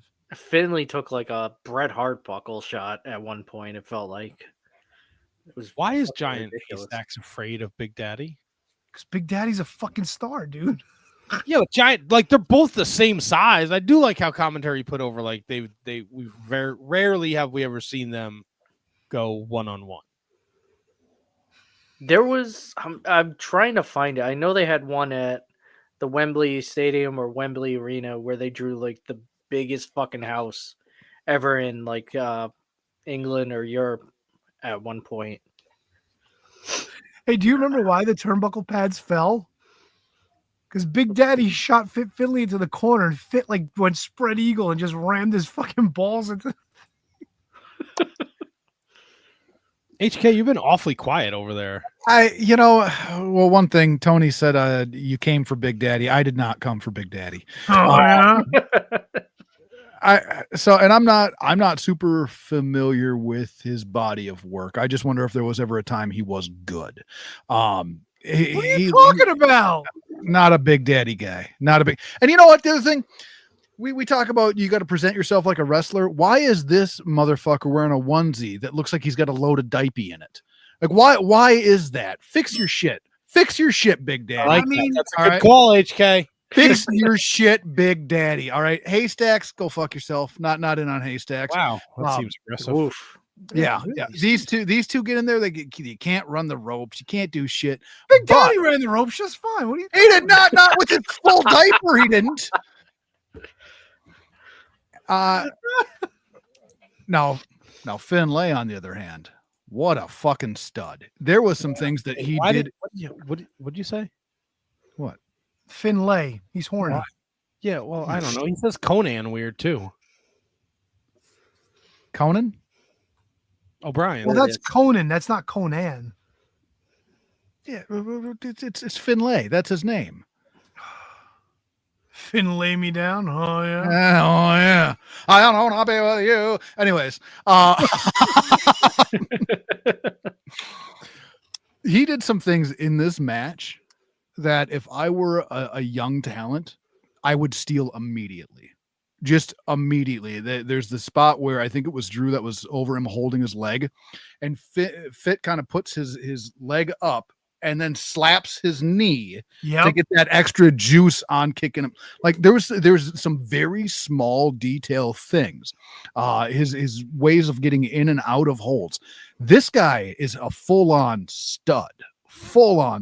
Just blew me away watching, because obviously I'm introduced to him in his WCW run. And in his WCW run, always was kind of fascinated with how he worked. Going into his run in WWE, still fascinated with how he worked, because he always presented something a little bit different.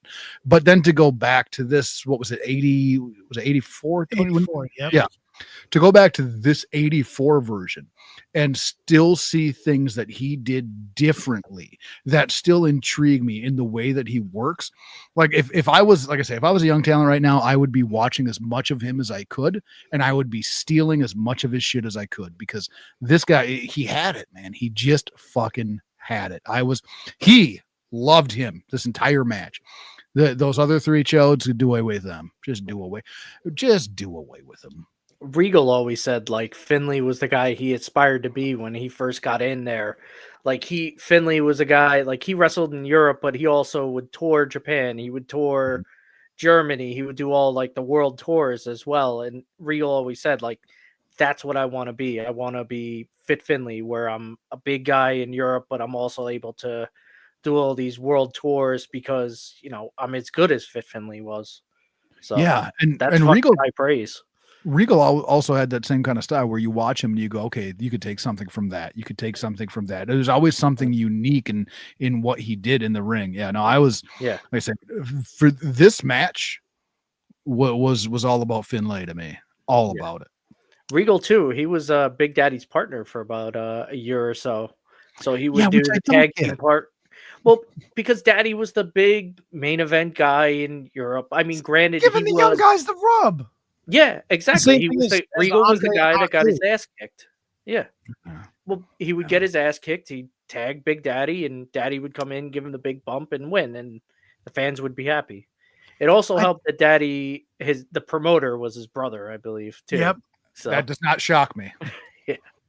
And he was actually out of the business for a while. I think somebody actually fucking roughed him up, and he was out of the business for a long time. If you look on Cage Match. Oh yeah, that's why. Yeah, there's that huge gap, right? Yeah, a huge gap. And then eventually he fucking decided to come back. But yeah, like for a while, like he was legit afraid to get back into the business. I forget the complete story, but yeah. So was he ever good? You don't think this was good? I don't think he was good. And I've seen a couple. I haven't seen a ton of his work. I haven't, admittedly, but I have seen here and there pieces of it. And every time I see it, I just go, what do people enamored about? Like, what do people see in Big Daddy? He's a star. He's a fucking lovable character. He's always bringing out the kids, like a fucking cheer for Big Daddy. It's like JYD in fucking Louisiana. Was he ever really good or great? No, but did he draw people to draw all the sold out houses, have the big fucking feuds? But JYD could at least run the ropes. Big Daddy ran the ropes fine. Knock it off. No, he did not. The only thing I don't like, his build and his singlet, like you got to switch one of them up. Either lose some weight or put the words Big Daddy up so it's not over your fucking fupa. Like it just says big and like Daddy's on the undercarriage. He looks like fucking Tyrus. How dare you? This is also like the tail end of his career now. Like that's true. Yeah. You know, I don't know how much of that World of Sport stuff is available. I wonder if it's in my. This is the tail end. I wish he had a shorter tail. Wow. It's also like it's a different style. Like the rounds are different. Like like I've watched a couple joint sports matches where they're like fucking 26 minutes and they do it by rounds, and it's like it's not terrible, but it is not like 1981 WWF. So did you guys understand the finish? No. They got counted out after both two. of them? 2 count outs. That was the finish. So I don't know if it had anything to do with the fucking. And the announcer even said, like, did he say unusual finish, or how did he put it? An unusual ending to this affair? However he worded it, it seemed like he was confused by it as well. Yeah. I think everybody was. And then everybody just started walking out of the ring, and that was it. The crowd started leaving. It was like, what the fuck just happened? It was fucking weird. Hand jobs. He chimes in. He says, "Daddy is on the undercarriage." Write that down, Brundo. Just wrote it down. See, Big Daddy did some stuff in Stampede, apparently. Of course he did. Yeah, that's right. He told Brett, watch the kick. Watch the big stomach, pal. Watch the kick. What? He can't lift his goddamn leg off. He hit the shin music. I got some 70. Oh my God! I just thought of another amazing match that I'm going to give for homework in 4 weeks. Can't wait. I gotta write this down. You talked about somebody working outside of like where they would normally work. I got a perfect one. Perfect one. I gotta say too, Loch Ness's finish where he just splashes and covers the guy, the most believable fucking finish in wrestling. Like who's getting up from that fucking fat guy? Yeah, but you got to remember too. Finley also hit his splash before what's his name hit his splash. Oh yeah. But yeah, I mean the fact that Loch Ness is like, what is he, like a legit 6'10", 7 foot? Probably like that, yeah. Yeah. And what they say him at, like 42 stone or some shit like that? Like it was either 42 or 43. The announcer was like 56 stone on one side, 54 on the other. Like you don't even have to know what a stone is to realize that's some fucking beef. You know what I mean? Yeah, when they announced Finley as like 23 stone. So what do you guys think? Thumbs up, thumbs down? Yay, nay? 644, by the way, 46 stone. Wow. Finlay, yes. 2 thumbs up. So you like the match. Good for you. You know, for 13 minutes of my life, I enjoyed this. Oh, you watched it on regular speed? Of course. You gotta speed that stuff up, bro. Especially I knew like 5 minutes in, I was like, I gotta You're speed taking this away up. the essence of the homework. The match was like less than 10 minutes, dude. I mean, you watched the pudding match at regular speed, didn't you? Of course I did. You couldn't spare 3 more minutes? I didn't have 3 more minutes in me, Tony. Oh yeah. Come on. You watched fucking AEW on Wednesday, you fucking cocksucker. At least he watched it. Oh, fuck off, Brundo. Just pick on Tony Day because he brings culture to the show. Fuck all of you. No, that was a different joke. Sorry. Double T, thumbs up, thumbs down.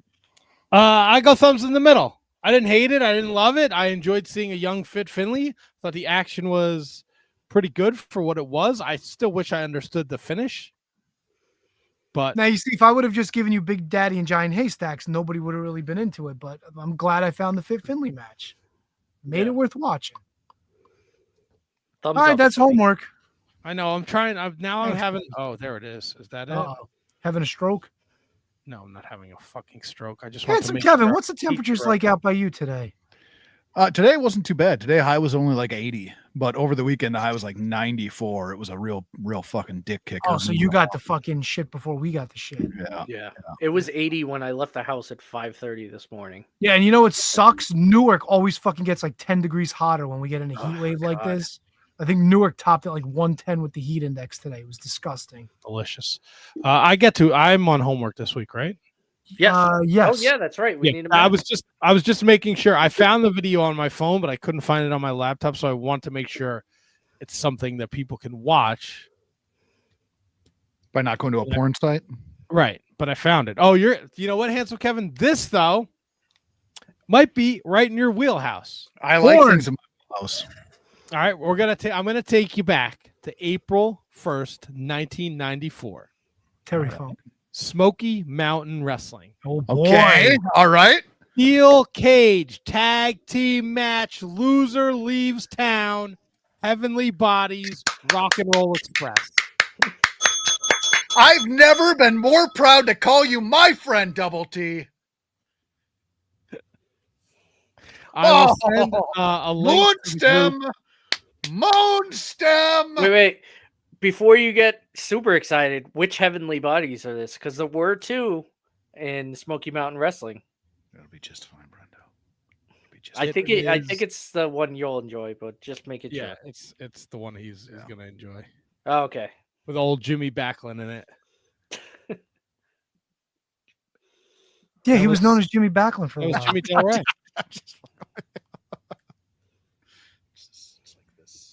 Yeah, so I will send that link to you guys after the show. And I will watch it multiple times. Multiple times. Yes. Al Day chiming in. Why would you get him this hot and bothered so close to his bedtime, Double T? Because I know he's been up since 2:20. I have. Now I don't know if you guys asked, and I hate to go back to the beginning of the show, but did your dog go into the thing that you built it? This morning, yes, she did. Yeah, yeah. It's kind of a tough play because it's got the it's just a kennel, but we never close it. It's it's like an extra room for her to be in and be safe. And She's in a room? well, she's also got a room to herself. But no, it's got a we never close the door, so it is it's like not a little it's like a doghouse kind of. So the dog Kinda. sits with the door open? Oh, no. She's a dog and she shits outside. You animal. No, you said you never closed the door, so I just want to ask. so it's like Matt's bathroom.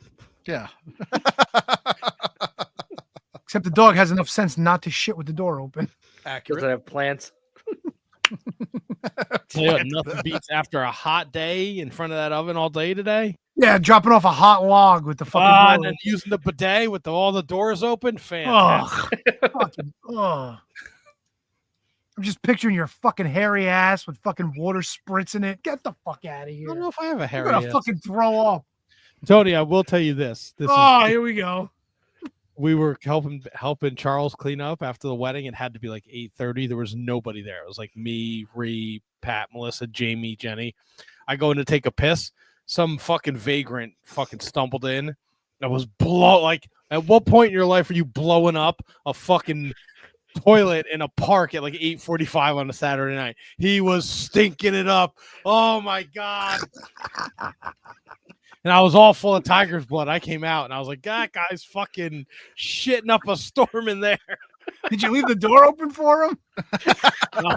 I was like, don't go in there. Were you doing your laundry in the bathroom?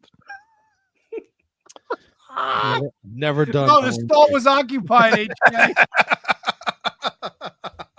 God damn. It's like, I just got the rinse cycle left. You want to hurry up? You sons of Knocking bitches. on the other stall. Hey, you got any fabric softener?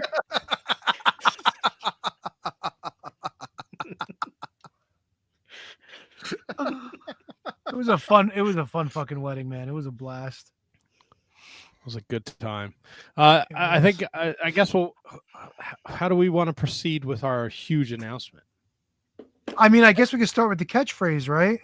Thanks, guys. What? The catchphrase. The catchphrase. If Dave Meltzer can have one, why can't we? That's it. We are creating the Shining Wizards Hall of Fame. Fuck yeah, we are. That's right. If yeah. Dave Meltzer can do it, why can't we? So I don't give a shit what any of you fucking think. We got a whole master plan here. All right. We're going to pick the first class right now live on this show. Then we're going to put a ballot together and we're going to send it to a bunch of people. We already have a predetermined list of people who get a vote. And at the end of the year, we will unveil who made it into the Shining Wizards Hall of Fame. But right now, we're going to decide and discuss who is going to go in this first class decided by us four. Where are my notes in terms of what we decided on here? I can help you out. Thank you, we got because you're a some little more. parameters there. Yeah, we've put some rules, some guidelines, guardrails that we wanted to go by. Despite some of us being much older than the other wizards, we've decided that we are going to take a time frame of 1970 forward. We are also going to go by a rule where a wrestler has to have not wrestled for at least 5 years. And if someone has wrestled at least 3 matches in the last 5 years, they are not eligible to be put in the Hall of Fame. So those were like the loose rules in terms of time frame.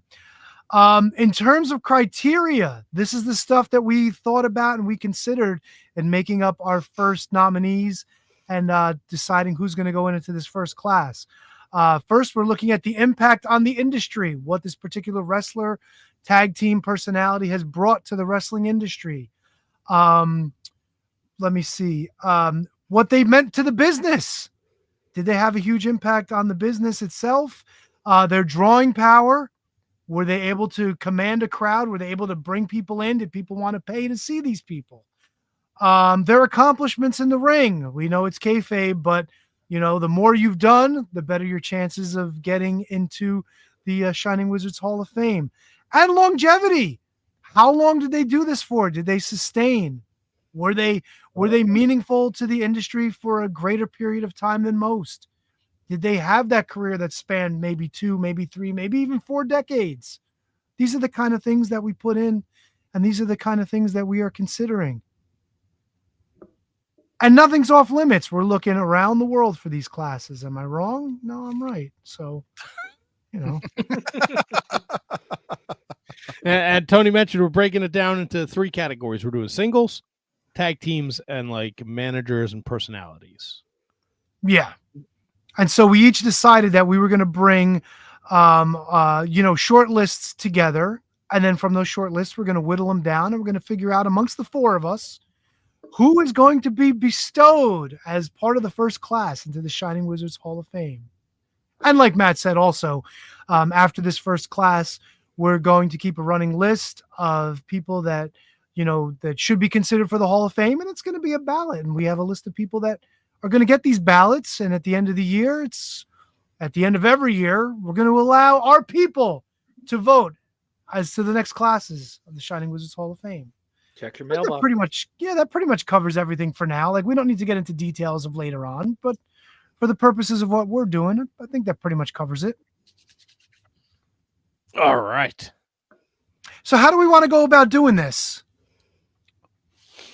I think maybe we each give a name, right? And if we can cross-reference, right? If all 4 of us have a guy, I think that puts him in, right?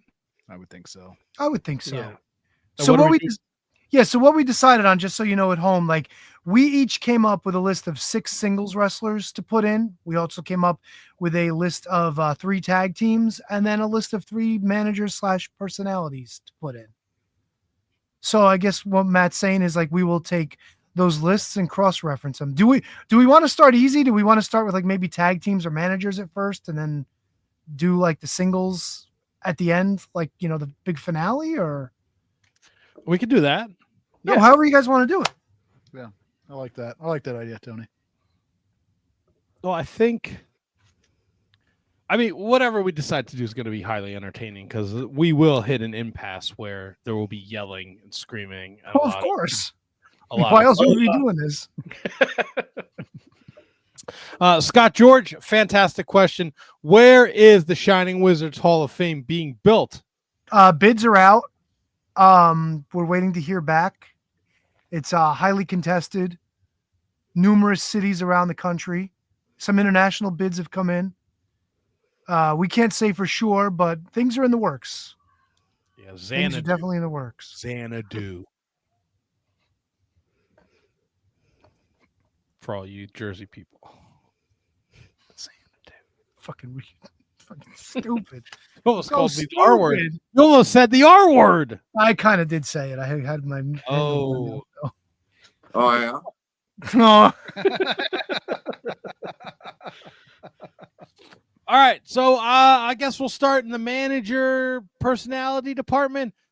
I'm going to take a stab at this, and I'm going to guess that we all had Bobby the Brain Heenan. 100%. Yep. Well, I mean, if it's going to be that easy, we might as well fucking call Phil Raya.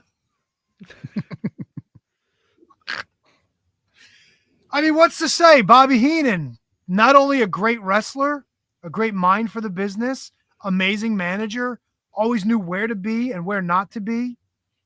Behind the microphone, legendary. Some people still put Gorilla and Heenan as their favorite, commentary team. I consider them to be my favorite commentary team. But And- Heenan, like, just a huge name in the business. And not to be overlooked, like when he was in the ring, he was good in the ring too. Oh, 100%. You know what I mean? Like, I think that's one part of an easy part of what he did to overlook, because he was such a star when he was managing and as a commentator. But yeah, he was everything a professional wrestling personality could be was Bobby Heenan, without a doubt. And He's quick, fucking Yes. quick.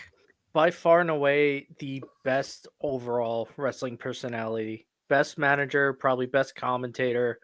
Could have been the best wrestler until he realized early on in his career he'll get further and can stay in places longer as a wrestler or as a manager.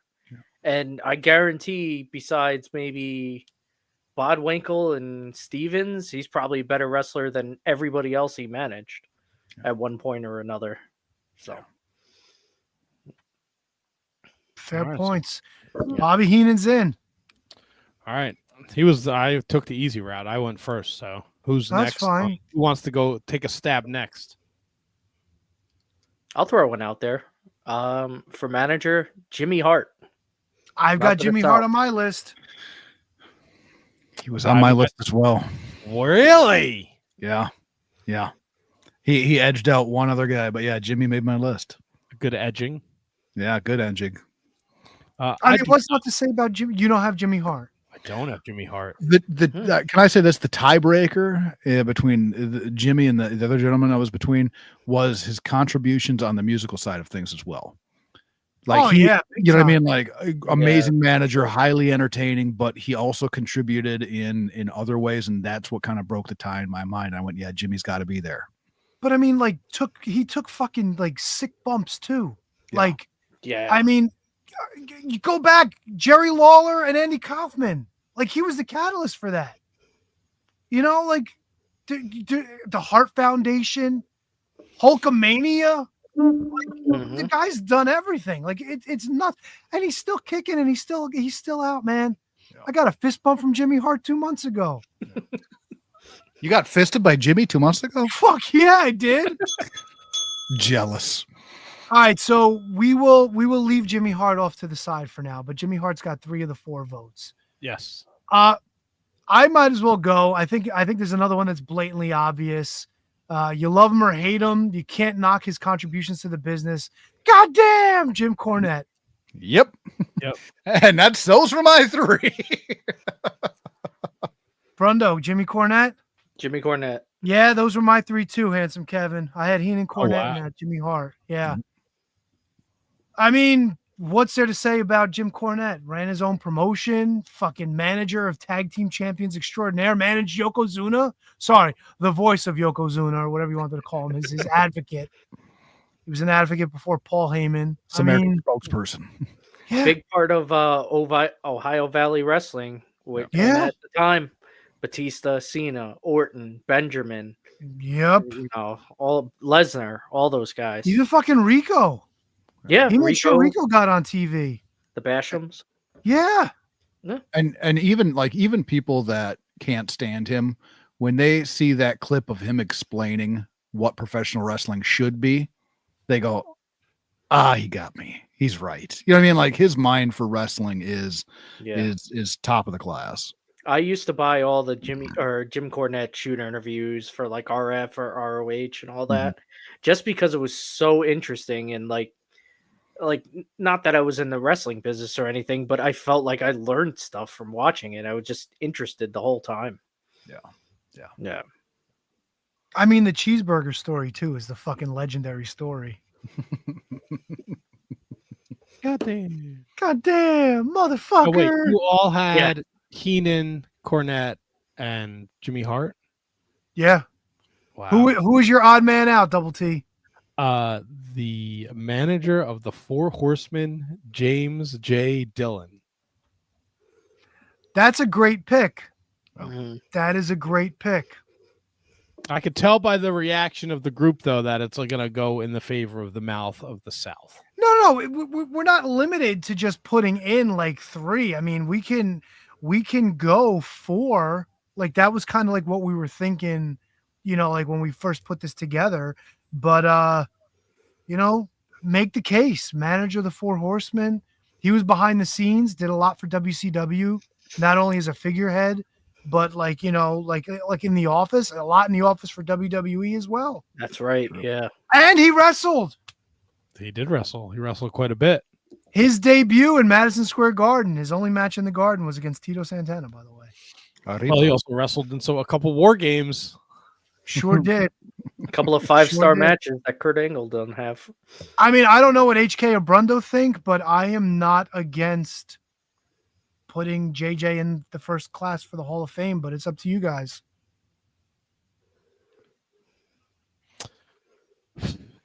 Unfortunately, now that I look at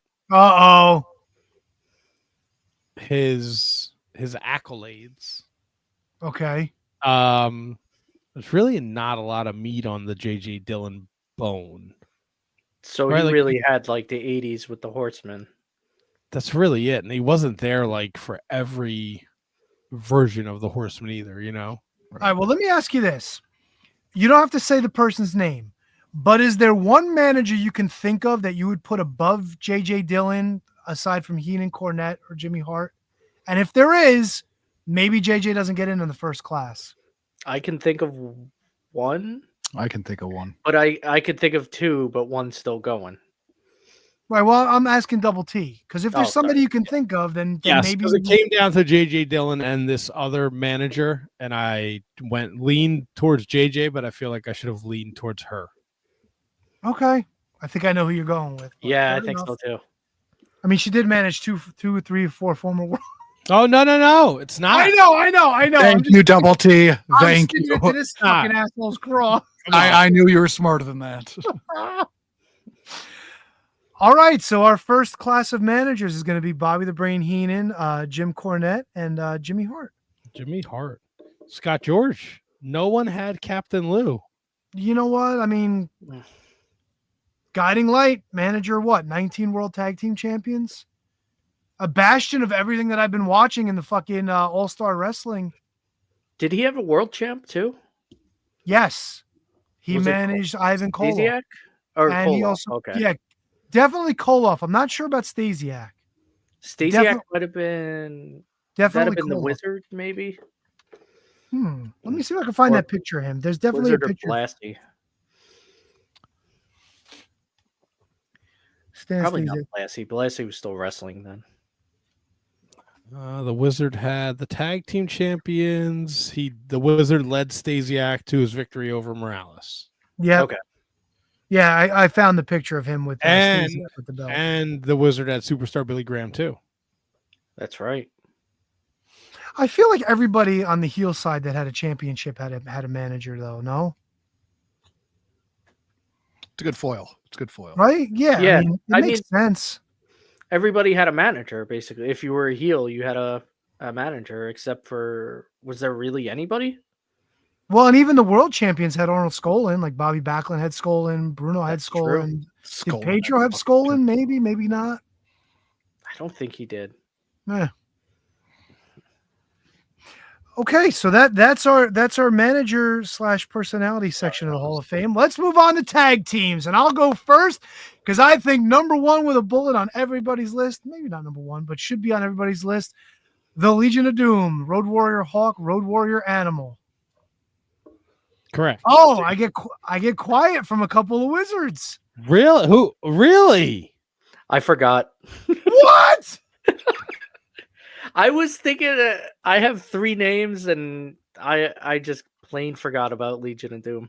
So Legion of Doom was not number one with a bullet to me. But They were on your list. They did make the list begrudgingly. I'm not a huge LOD guy, but yeah, it makes complete sense. you have to. I mean, like the style that they wrestled, the impression they made on the business. Yeah. Even when they were heels, people fucking loved them, you know? Yeah. And championships everywhere they went. Yeah. NWA, WCW, you know? Well, and that's the thing. Like NWA. I wanted it because I'm not a big LOD guy, so I was trying to figure out ways to talk myself out of it. But at the same time, that's not fair. You know what I mean? Like I had to get in to myself and go, wait a second, this is this isn't the Hall of what I like. This is deserving Hall of Fame, and LOD is deserving. Brundo, you just plumb forgot, huh? Yeah, just plumb forgot, but I'm totally good with kicking one of mine off for LOD. I'm if it comes interested down to to see it. who Brundo had on his list. That's now. all right. We'll get there. But Double T. So we got 3 of us, right? Yes, I'm in on the Road Warriors, the Legion of Doom. The Okay, impact so they had on the business. So I'll mark them down. They're not a definite yet, but we got 3 votes on them. Somebody want to go next? I would love to hear either Brundo or HK. Curious. I'll throw out one of mine. I got Midnight Express. Which version? Eaton and Condry. Wow. Okay. Because they were the first version. They drew boat fucking loads of money in Mid-South. They were only supposed to be there just for, just to work the rock. No, who was it? Work a little bit with Rock and Roll and JYD and Watts, but they got over so huge that they just kept drawing huge houses. They wound up working. They worked with Wrestling 2 and Magnum. TA. Yeah. They had the second biggest house ever at the Superdome. They drew fucking huge money for NWA. They drew. They didn't draw for World Class, but they had a good run there. So it's hard to go against those guys, and not to go against Eaton and Lane. Like, they had the great fucking matches, but it was already turning into like a different part of the business from, let's say, 4 to 5 years later. No, I got you. Yeah. What are you guys thinking about that? That's a good. I mean, they're a great poll. Yeah. Great poll. I'm surprised you went Eaton and Condry because I think everybody knows Eaton and Lane. Yeah, but you know what? Yeah, I'm a little surprised, but not really, because Eaton and Condry was a great combination. Yeah. I think people just know that the Stan Lane version better because sweet Stan Lane, good looking guy. Eaton and Condry drew the money. Eaton and Condry, not the fucking best looking guys in the world, but Eaton and Condry drew the money. Lane and Eaton had all drew the honeys best matches. Yeah. Lane especially. The honeys. Fuck yeah. All right, I'm curious, HK, who you got for us? The Dudley Boys. See, I don't think they qualify. They've wrestled in the last 5 years. Right?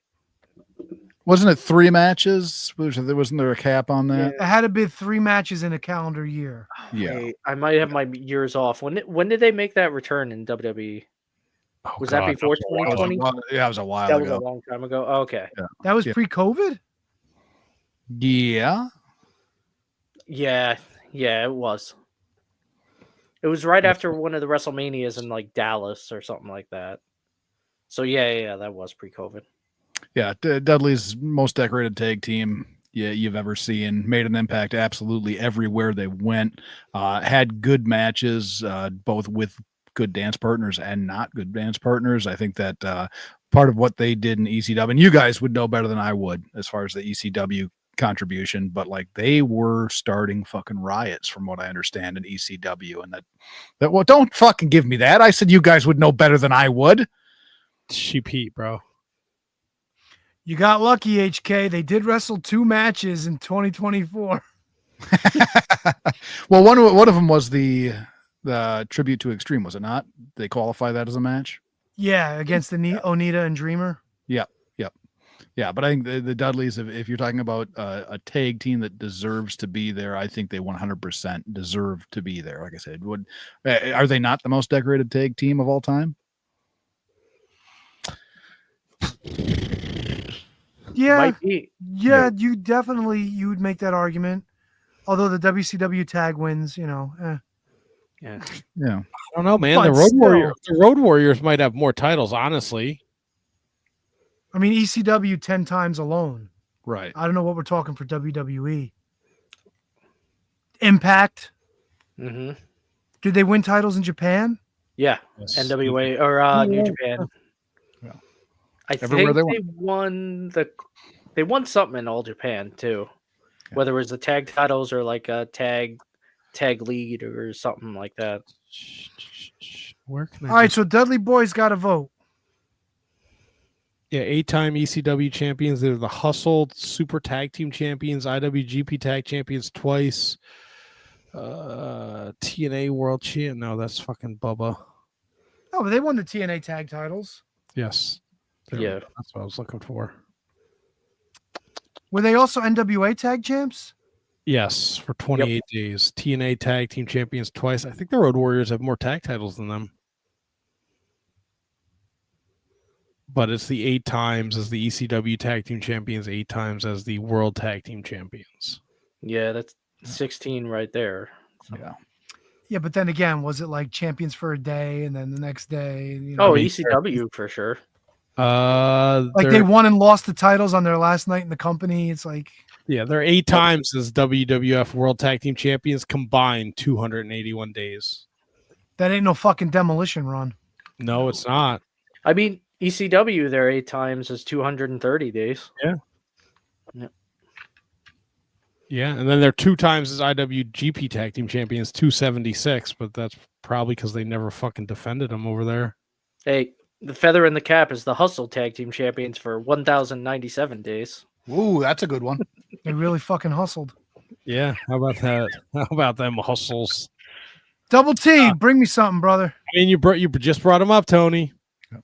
The demos, Really? Axe and Smash. They're on my list as well. That Mine I as mean well. that. Look, without being, I'd go. I'm a Bret Hart homer. I'd go Hart Foundation over everybody. But my childhood was essentially demos dominating the tag team division from the time they beat the Strike Force to the time they lost the titles to the Colossal Connection and then won them back. Like, it was the demos, man. They were the tag team to beat. The stuff with the Powers of Pain, the fucking double switch with Fuge, the Stooge. And I know I'm sure there are people who will argue with me, but like, I kind of like when they added Crush. Oh, Yes. fuck is wrong with you?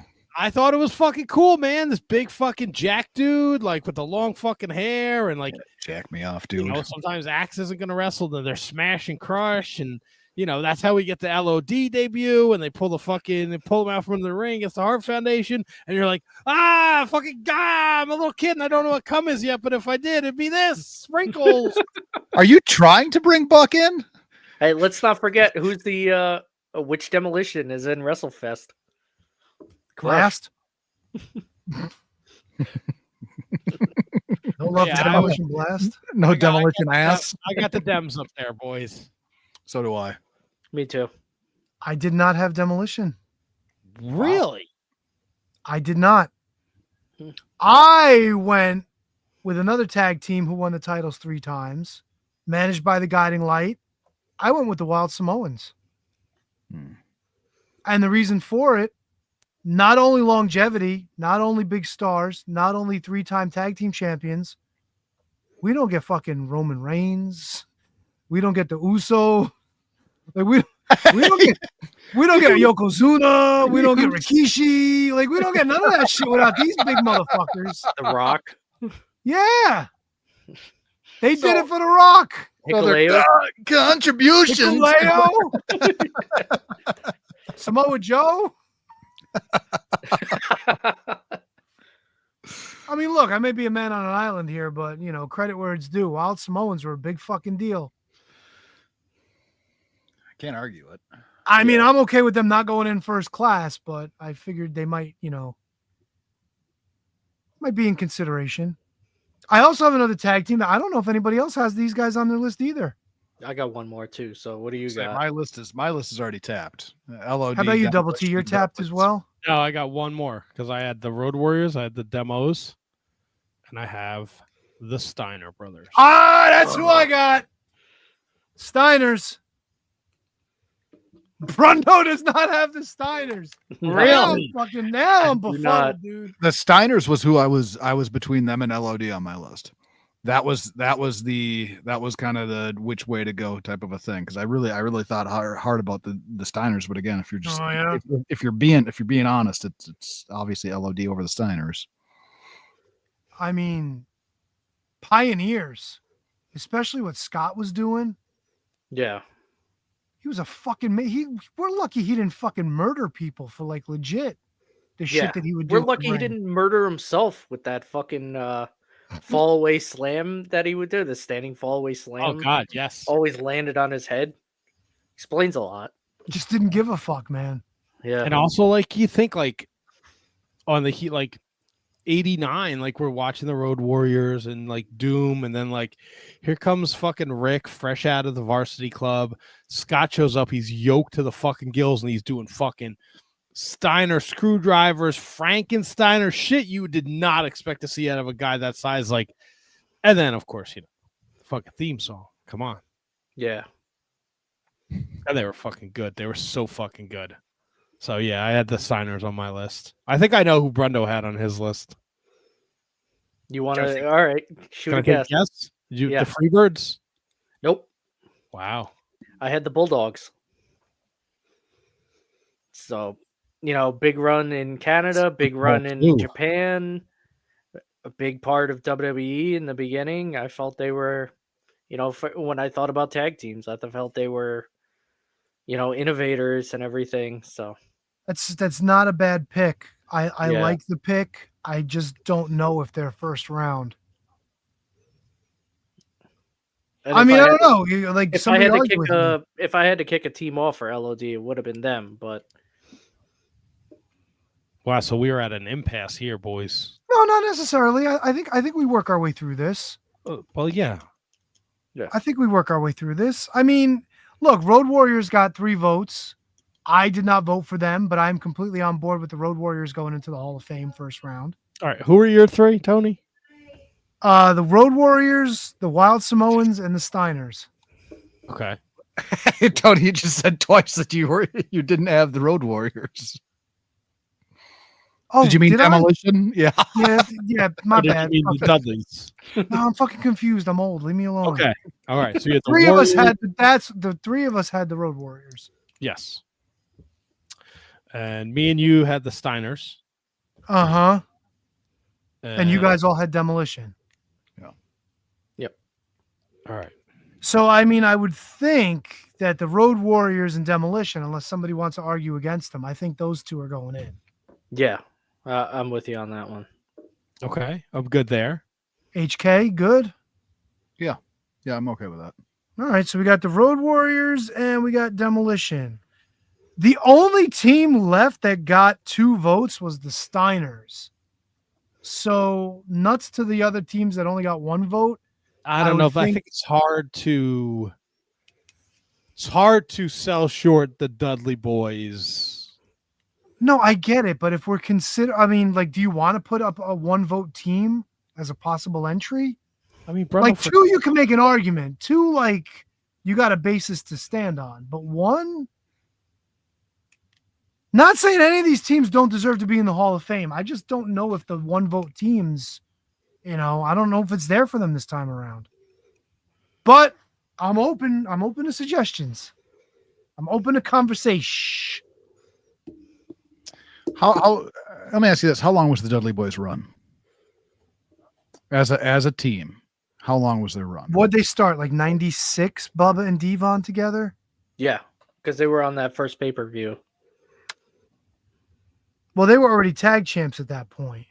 Oh, that's true. Yeah, They were champions. It was 96 because Kyle covered it in his last season, right? Or no, yeah, he recently covered it. when it Scott was. George says Dudley's, I think, should be in. Well, I'm just that's wondering, it. how long was their run? They were tag team from 96 to 2000 in ECW, WWF. Then 2000 to 2005 in WWF as the Dudley Boys. 2013 to 2015, they were TNA. 2006, they were Team 3D. They had a big run in 2015, 2016 with WWE. Mm-hmm. So, and the reason why I asked is because we all said, Demolition, no brainer in. They don't have the amount of titles nor the amount of longevity. So there should be some consideration into that because tag teams don't generally last as long as the Dudleys have, and obviously the amount of titles. So I think there is something to be said for that. And Scott George said that they should be in. Yeah, but 3 of you guys picked Demolition. Like, we can't sell that short either. Like, 3 of you put thought enough into saying, like, these guys belong in the first class of the Hall of Fame. Well, but Brundo didn't even think of the Road Warriors, so we got to consider that in that whole aspect too. Brundo was worried about tapioca on his head. That's right. Fucking Justin chiming in, overweight Larry for the Hall of Fame. Get out of here with that. Yeah, but man, Demolition, like as a tag team, like they were fucking champions for a very, very long time. Like, their one reign blows the Dudley Boys WWF and ECW reigns combined out of the water. Yeah. And they set the record at the time for the longest tag team run in WWE. But how long was their run as a team? I mean, that was part of the equation, and that I mean, as far as I'm concerned, that was part of why I think, in my mind, they deserve. Again, Scott George says 22 titles. Look how long they worked. Look how long they worked together as a team. I think when you think tag team wrestling, I think there's a big population that says yes, the Dudley Boys are tag team wrestling.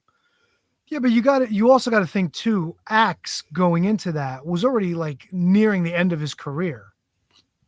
I mean, he might have been, but he's still part of that team, though. You know what I mean? Whether he was at the beginning of his career or the end of his career, he's still part of that team, and we're looking at the team. They just signed a Legends deal. 87 to 91, they were together. They did a lot in those 4 fucking years, dude. Yeah, they did. They've done a couple of comebacks too. Yeah. Oh yeah. Takara. Them and what's his fuck? Akeem, one man gang. Fuck. So their first title reign was 478 days. Mm-hmm. They lost to the Brainbusters, not the Colossal Connection, the first time. 3 of us had Demolition. 3. That means that Demolition meant something to at least 3 of us, and definitely to me, but they didn't make my list. I don't see how you argue against them. I just don't. I'm not necessarily arguing against Demolition. I'm arguing for the Dudleys. You're bolstering the Dudleys. I get it. Yeah. But the Dudleys for this round, kind of an afterthought, honestly. Oh, absolutely not. An afterthought. In fairness, they were. Only one of us took the Dudley Boys. LOD was an afterthought for Brundlefly. No, that was a brain fart. That was a brain fart. Just so you know, the one title reign of the British Bulldogs surpassed all 8 of the Dudley Boy WWF title reigns in terms of length. Just so you know. Yeah, that's fine. Okay. Also, the Wild Samoans 3 reigns were longer than the Dudleys. Yeah, that's fine. Is there a tag team that has more longevity?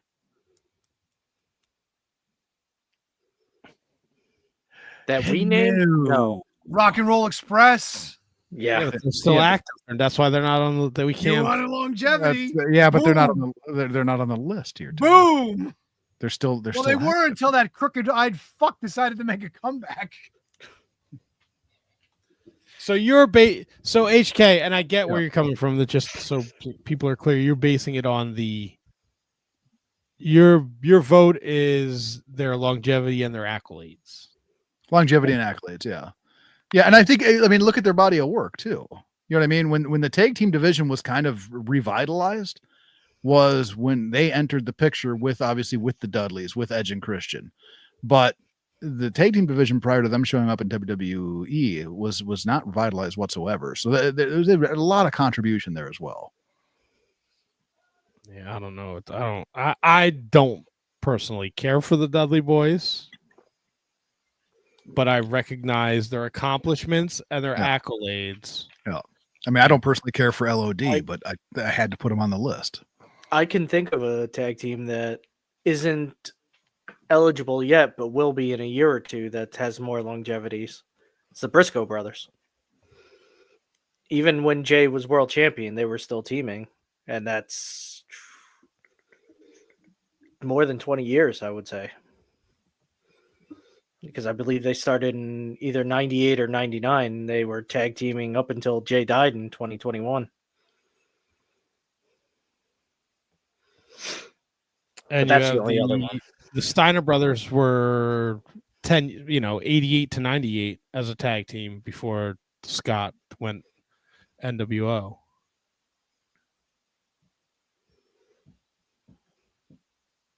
But they also did reunions. They were in TNA as a tag team.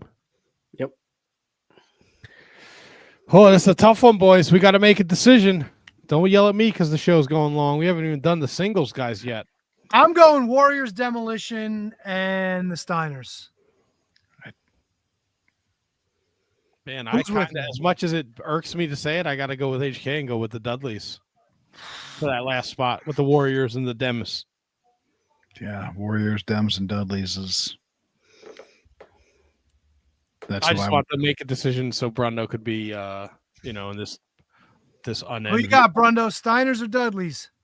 I'm gonna go Dudleys. Oh, I feel like they had the longer reigns. They're longer together. Fuck that. Because even in one the middle, asshole nominates them and they fucking win. even in the middle of their run, Scott break up. Scott has the TV title run in the mid or right in the middle. So consistent. Whatever. It is what it is. Fucking hand jobs. So we got the Road Warriors, the Dudley Boys, and Demolition. To be fair, all three teams deserving to be first ballot. Well, everybody deserves to be in. No, we're not fucking Dave Meltzer. Not everybody deserves. No, I'm not. That's why the first class will not be fucking 86 people. All right, singles. This is gonna get icky here, I bet. Yeah, I fucking hope you packed a sandwich, fucking Duke. It's gonna be a while. Who wants to go first? Oh God, can I just Hulk Hogan? Yeah, Hogan. Yep. Brundo. Yep. Hogan. We're doing what, 6, right? Was our we set up? Yeah, we each have 6. We said we could possibly put up to 8 in, so we don't have to put 8. Let's right. Be, No, let's be I honest. understand. All right, so Hulk Hogan, got him. Somebody else. HK, who you got? Well, there's one guy I think we all know. It's Bobby Bax.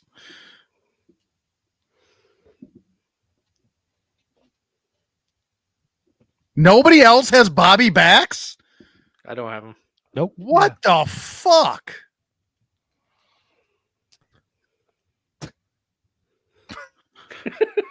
What the fuck? You're right, Tony. This is a fucking sham. This is a fucking sham.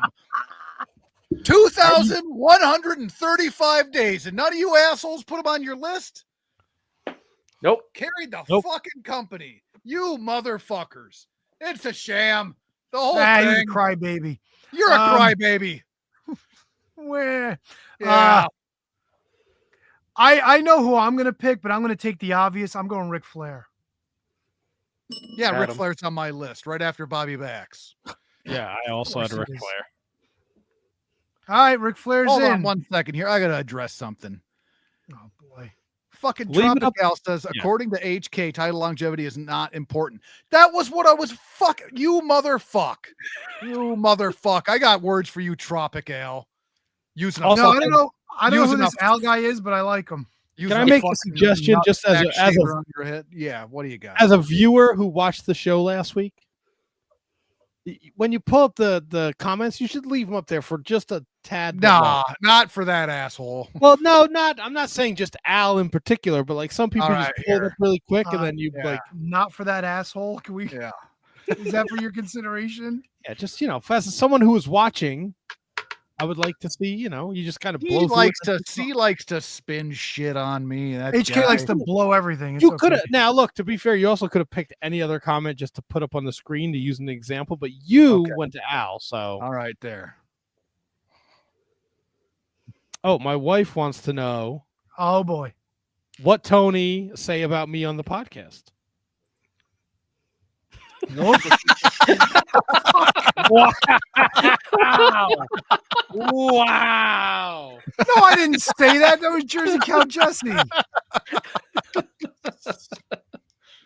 I said nothing but good things. Yeah. I said A it. whole- Tell her again.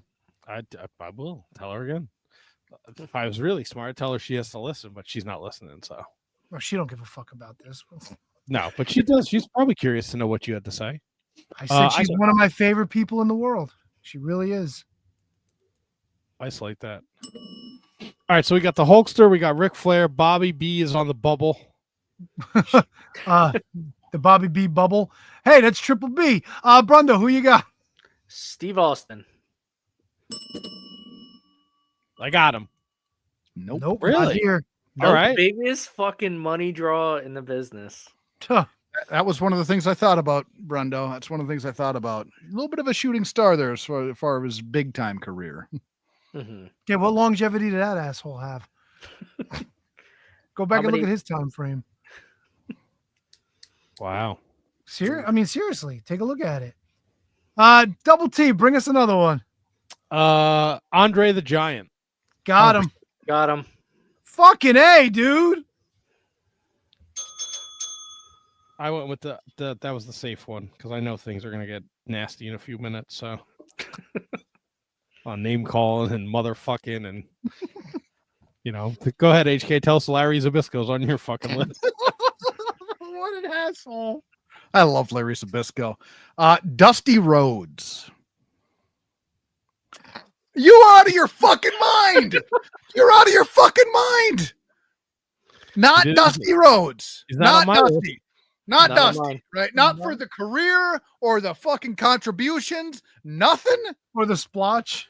You fucking guys. I mean, you could use the Wild Samoans argument that Tony made. He fathered Goldust and Cody. He also did that. Yeah, it didn't get me anywhere with the Samoans. Look at the fucking body of work. And then again, after his ring career was over, he's still contributing. Was Andre? No, because he was dead.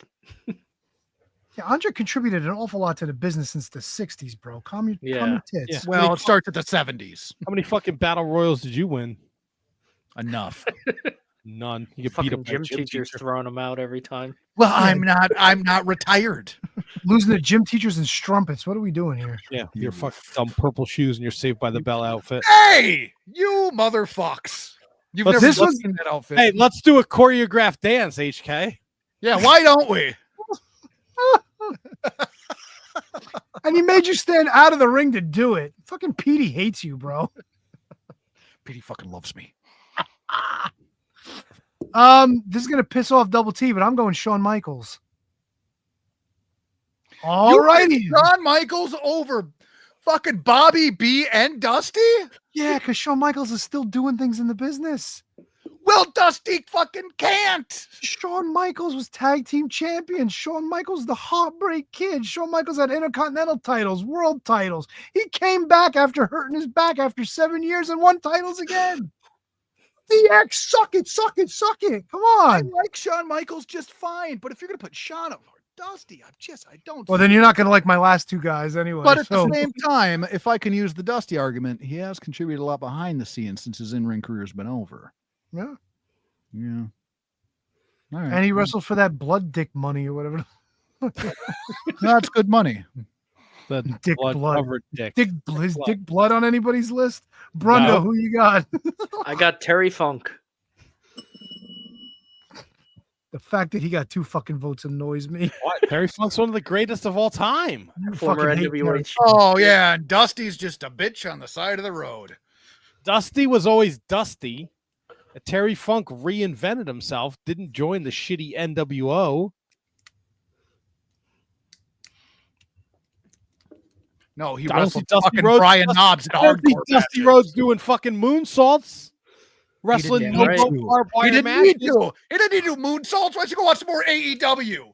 Wait, Scott George brings up 4 years and 5 months. Yeah, but the rule is like 5 years. You have to have at least 3 matches in a calendar year for that to count. So I think Shawn was covered, even though he's not getting any. He just love. had the one, and that was it. Yeah. Yeah, like his eye. Still two separate ones. They're getting close, but So all right. Punk. Who's up next? Double T? Double T. You want me to go? Yeah, might as well. Macho Man Randy Savage. Really? Yep. All right. Nobody had the Macho Man. Interesting. Well, you had the Macho Man. I thought about the Macho Man. Thought about how great Elizabeth was as his manager. Nope. That's why he didn't make the list. The Poffel family, ICW, Outlaw Wrestling, going against Lawler. Then he comes into the WWF. That's the best argument I've heard for one of these like 1 and 2 vote guys yet. Oh. Makes sense. Yeah. Didn't take him though. All right, HK, who you got? The Undertaker.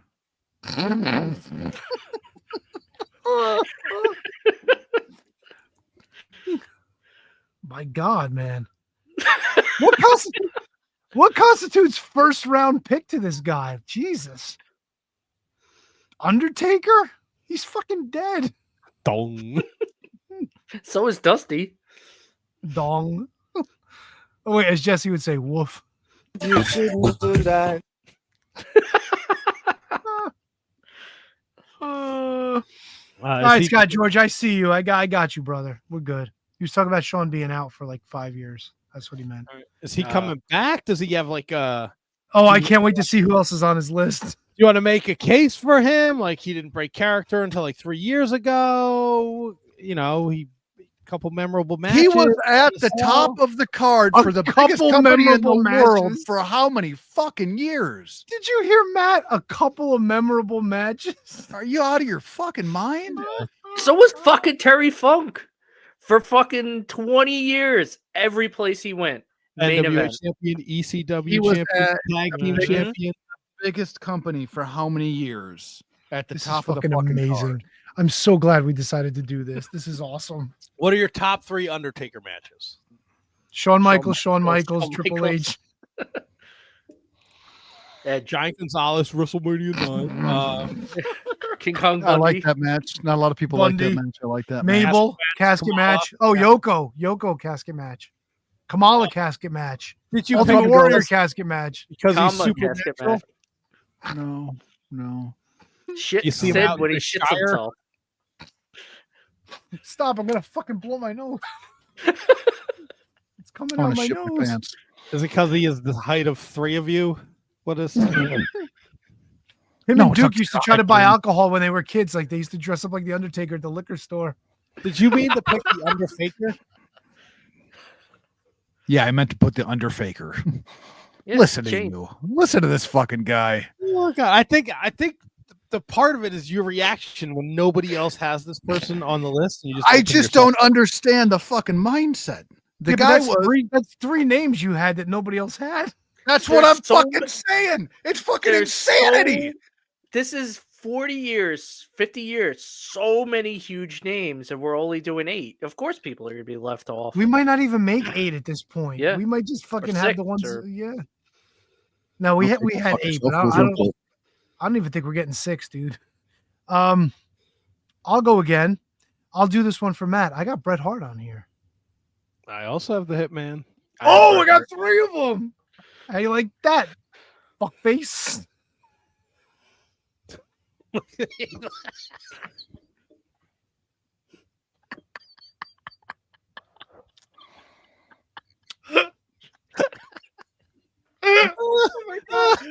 Like fucking scanners, his head is gonna explode. I don't understand how you can put Bret Hart ahead of The Undertaker. I don't get it. And I fucking love Bret Hart. I love him. Bret Hart with the Dynamite Kid brought a style that was in Stampede Wrestling to the WWF that revitalized their tag team scene. His career is from the 70s to like 98. Like, what the fuck? He took his headphones off. I don't even know if he can hear us. Multiple world championships, multiple tag team championships, intercontinental, US. Like, the fucking guy. Yeah, is and amazing. Taker didn't win fucking nothing. No, but Bret He Hart didn't. told a way better fucking story than the Undertaker. Did the Bret Undertaker Hart also was beat dead? Taker at SummerSlam. And he beat Austin at Mania. The Undertaker just sits up. He just sits up. Beat just sits Undertaker up. in your house. Superpowers are in the urn. Melt it down, comma. What? Fucking HK's gonna have a fucking stroke. What are you gonna hit me with a mean Mark Calloway? Texas Red? Eat a shit. The Punisher. Eat a shit. Oh my god. Stop, I'm gonna fucking die. DDP stalked his wife. Oh no. Bret Hart shaved don't his have head a to yard. He shaved his head to that Johnny Cash song 10 years ago. Hey, I like the cinematic match Hard, with you AJ. miserable motherfucker. Brett, what? He's miserable? That's nothing to do with what he does in the He's a ring. miserable bitch. And you know, his actual top of the card run was what, 94 to when? 98. 92. Yeah, probably 92. Yeah, you're right. Yeah, he Okay. won the 92 to title in 97. 92. That's just in WWE. You could make a case he was close to the top You of the card. can't in make a case for WWE. shit he did in WCW. It's like, he just forgot to duck the kick. I can't defend the WCW stuff. I think it's horrendous. I mean, he did have 2 world titles there and a US title and the tag titles with Goldberg. So I mean, did fucking Vince Russo. bro. David Arquette. All right, who else we got? Brundo, you got anybody left on your list? I got 2 names left on my list. Who you got? Please make me a happy man. What the fuck was that? Well, Did we see you lose- later. He looks like Carl Batano. That's how much of a big of a fan he is of The Undertaker. Bro, what the fuck? Did he Did he lose Dude, it's power? Did he lose him? creepy? Bro, this is a fucking nightmare fuel. What the fuck is that? That's what happens when you don't agree with The Undertaker. Make it It's big. supernatural shit. Yeah, hold on, Is it hold gonna on, fuck hold up on. the thing? I want to see. No. Here, Palaga watch. Wait, fucking here we go. He lost power. No fucking way. Oh, that's Did he? There it is. There's his creepy little head. Tell him to text us what he had. All right, text us what you had. Jesus Christ, I can't believe. Hey, what's up, everybody? Welcome to the Bret Hart fan club. Hey, can Brundo get on his Can Brundo get on his cell phone and join us again? Wait, do we lose HK? Oh no, HK's moving. Well, in order to keep the show moving, I can tell you my last person. I guarantee you nobody else is going to have him. I went with Bruno. I think Bruno deserves a spot. Yeah. I had Bruno on my list. Fuck yes, dude. Thank you. 40-40, baby. Brundo texted us his last 2 as well. He had Harley Race and Nick Bockwinkel. I had neither. They're not bad picks, but I had neither. No. I would think Race before Bockwinkel, but I don't hate Bockwinkel. I just don't. First round, no. Hardly you can make a better argument, but I just don't agree with that one either. Look, I had Bruno on the list. You know, he had the championship for a very, very long time. He was pivotal in, making. He made superstar Billy Graham. I mean, that's a huge to agree to let Billy Graham beat you. But on top of that, dude, even the majority of his first run, if you have to disqualify most of it because it was in the 60s, but from 70 forward, 2 runs at the top, that's like insanity for the amount of time he did. Sold out the Garden every single time he was there. Even, we watched that homework with him and Tito in the cage against Savage and Adonis. The place went fucking nuts for him. Nuts. He was a huge fucking draw. HK might not get any fucking sleep tonight. I'm very interested to see who's on HK's list. The rest. No, of I think he's done. Are you done? Yeah, because he had Hogan, Flair, Andre, and then he had Backlund, Dusty, and Taker. All right. So we all agree on Hogan, Flair, Andre. Yeah, so those guys are in. Me and Brundo each had Austin. Yeah, there was 2 for Austin, 2 for Terry Funk, 2 for Bruno. Then we had Brett, 1. Right? You had Brett. You had Brett. No, Brett had 3. That's right. Brett had 3. Brundo had Brett. Yes.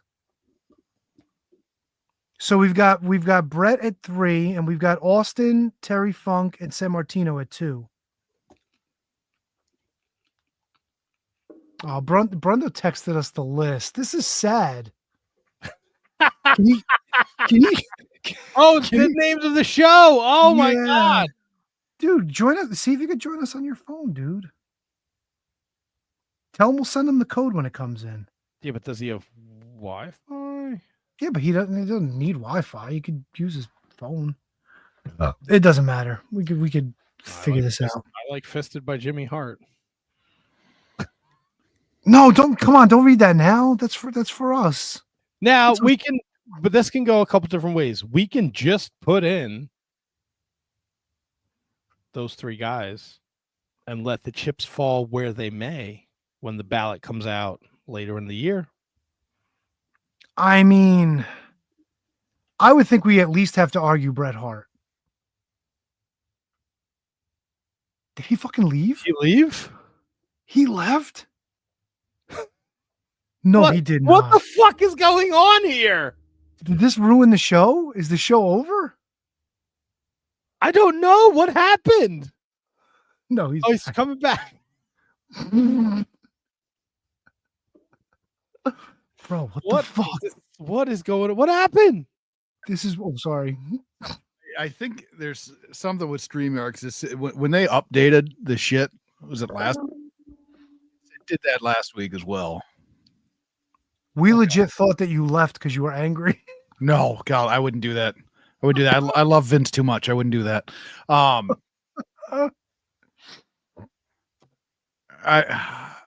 think that, I mean, there's guys that were off the list that I think should have at least gotten consideration. I think Andre's a no-brainer. Hulkster's obviously a no-brainer. Flair to me is 100% a no-brainer.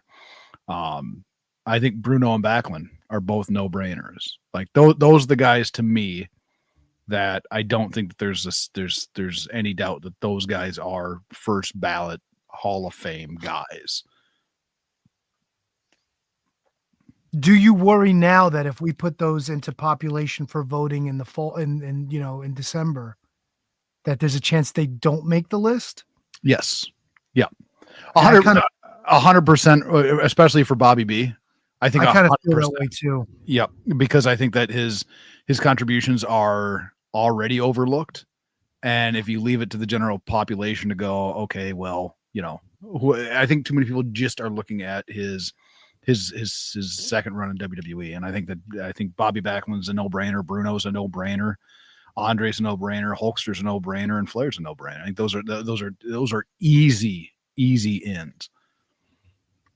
Matt, what do you think? You think we make an argument for Bret Hart and then cut everybody else?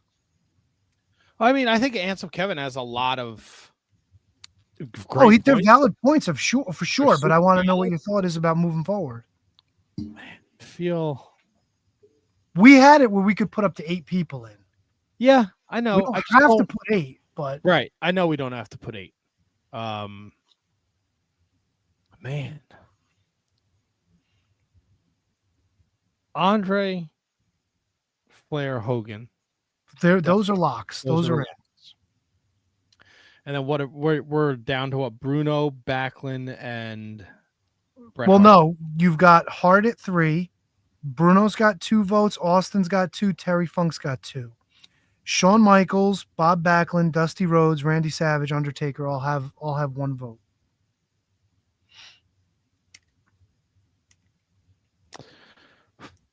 Let me look at the Bobby Backlund here. I mean, if you look at, again, if you're going back to longevity, Bobby B was champion 2,135 days. That's got to fucking count for something. Double T, when we were talking Demolition, you're comparing how many other tag teams. But then also, like, you'd have to apply that to Bruno as well. I think Bruno's in. Yeah, and Bruno had a better showing than Bobby, so if Bobby's in, I would say Bruno's in too. Look, and I'm all for Bobby being in. Like, Bobby gets my vote if that's what we're doing. I just want to make sure, like, this is what we're going to do.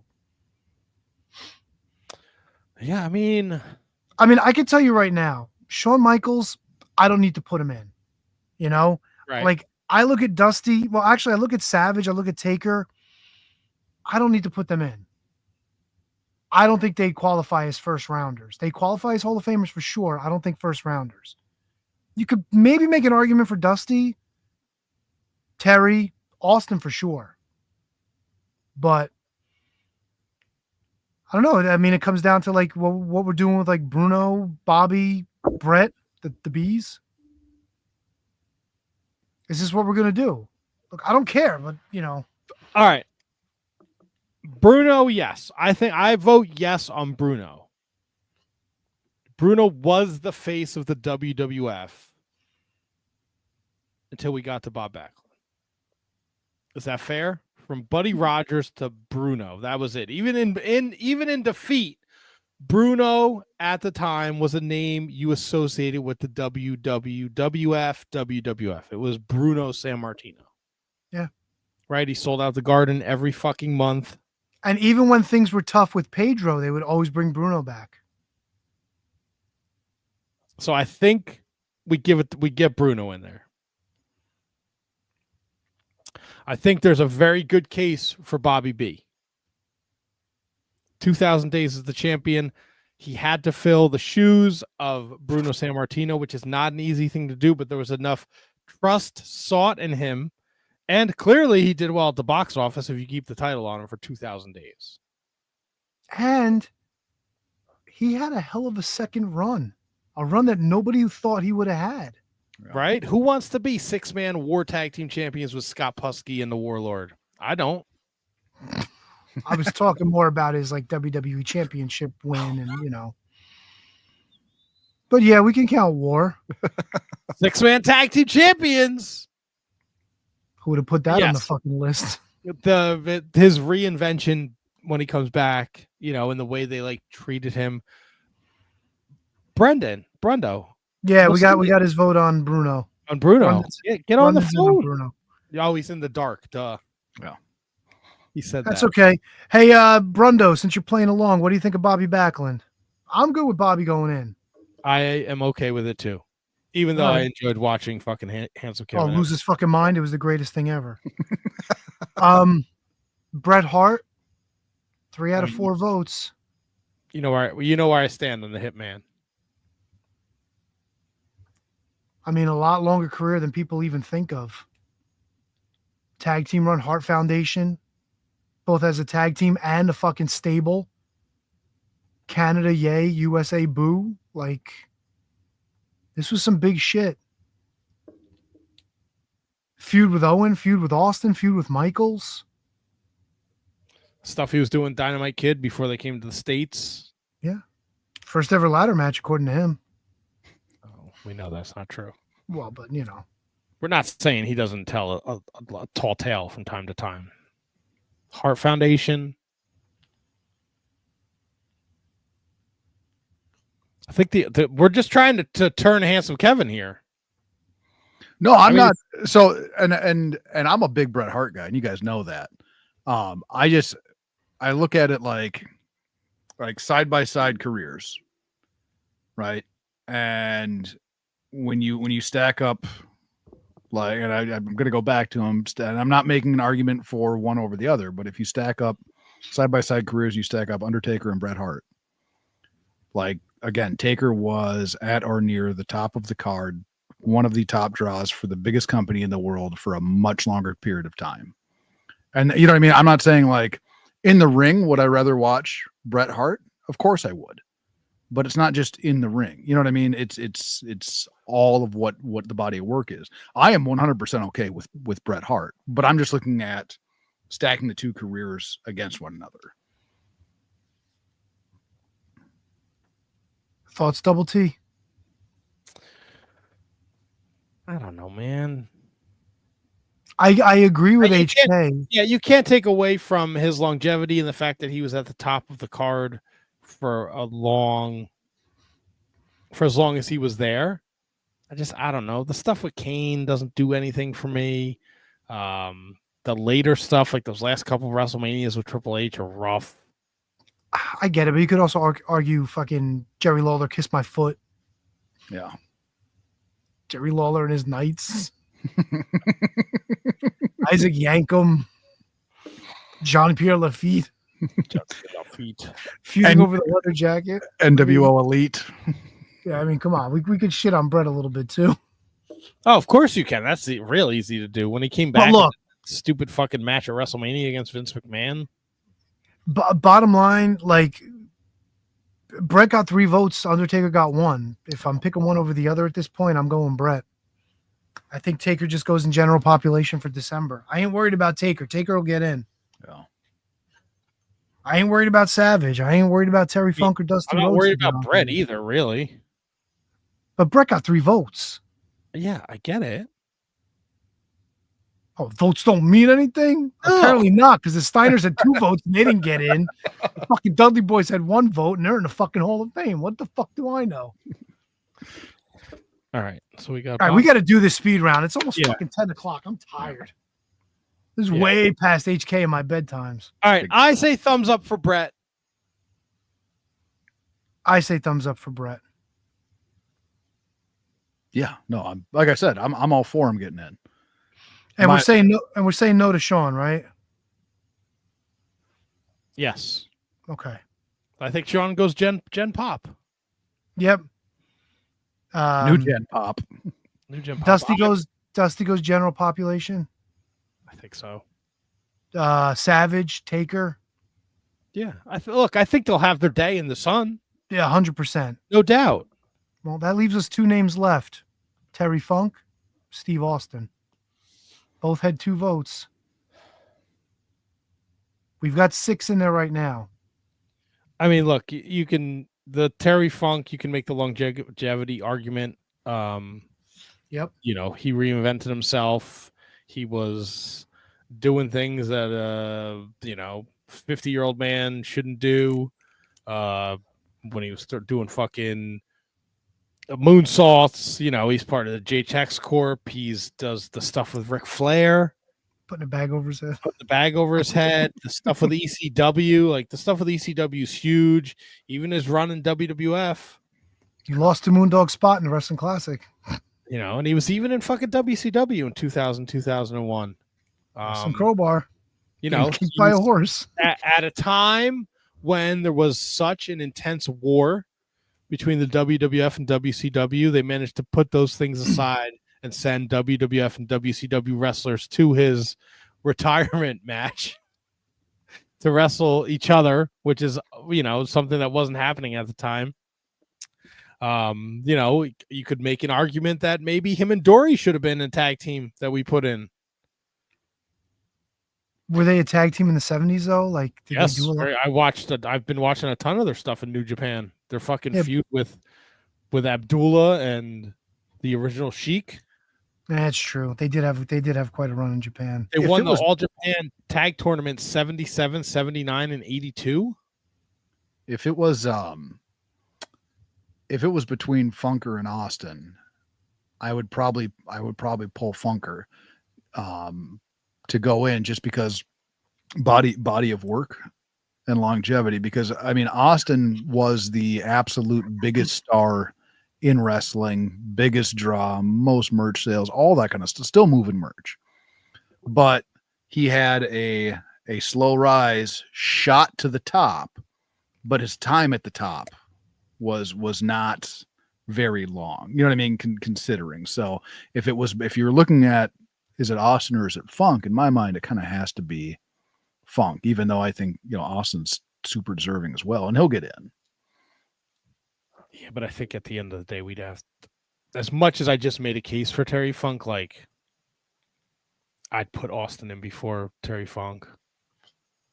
Like, the hottest wrestling has ever been, and he is the guy he's on the TV Guide. He's on all these fucking USA shows. He's everywhere. Like, Austin 316 shirts are at like those bootleg boutiques at the mall. Like, Yeah. and everybody's fucking buying them. Like, Yeah.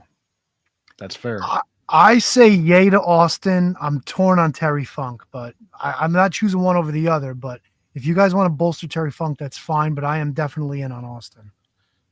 yeah, I think it's got to be Austin. Celebrity Deathmatch. he had a fucking character at the height of Celebrity Deathmatch. Oh, he did commercials for Burger King talking about croissant sandwiches. Like, how could you fucking say no to a guy like that? You don't remember his old podcast? He'd be like, "You go to Burger King, get a croissant sandwich." Can't give the no see him fly a stunner. The best bits he's ever done. Oh my God, the fly! I forgot about that. Yeah, That was fucking amazing. He was in Celebrity Deathmatch. He was in fucking Nash Bridges, which I never watched, but he was there. He was in a fucking episode of the dead fucking Gilbert comedy show, Hollywood Squares, the Bernie Mac show. Like, he was fucking everywhere. He had goddamn Redneck Island from 2012 to 2016. God, I forgot about super that show. entertaining. Yeah. It's All gotta right, be- so gotta be- Austin's in. yeah. All right, so then last but not least, yay or nay on Terry Funk? I think he's one of the greatest wrestlers ever. As much as I always fucking shit on him. I'm gonna go yes to Terry Funk. HK. Yeah. Yeah. I mean, I wouldn't put him in before Bobby, of course, but yeah. You always gotta fucking go there, dude. Bobby's in. Are you fucking happy? Can you be happy? I'm very happy now. All right, you know what? Now I'm gonna make everybody else happy. I agree. Terry Funk should go in. We got our 8. We got Hogan, Bruno, Flair, Bret Hart, Andre, Bobby B, Stone Cold, and the crazy fucking man from fucking Amarillo, Texas. That's Terry Funk, in case you don't know. That is quite the first class of the Shining Wizards Hall of Fame. That was an exercise. Yeah, no shit. Yeah, it was. We will be putting together the ballots, and it helps if you're a Patreon. You probably get one. Throw that out there. They'll be coming towards the end of the year, and what would we say, 60 or 70% to get in? We had it at 60, but we could play around. Yeah, we'll see. We'll iron out all the details there. Brundo, I hope you get your power back soon, because it's fucking gross hot out, dude. And haha, sucker, Bobby Backlund's in.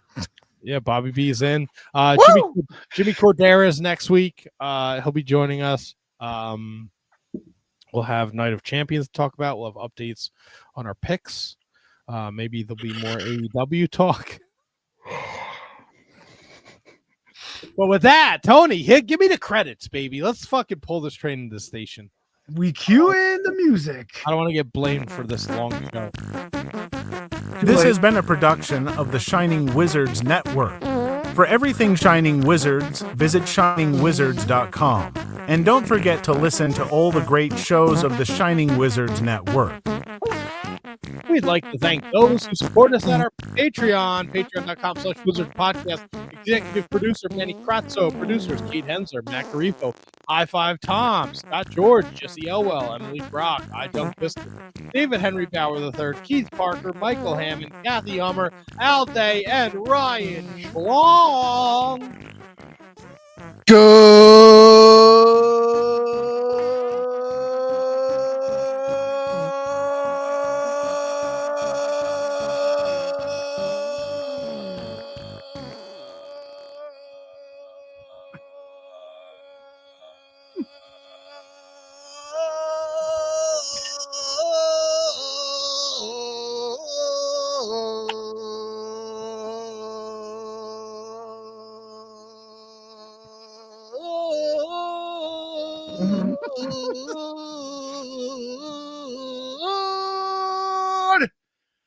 Night, Diana. Hey, are you fucking stupid? And tell Brian Myers to blow me.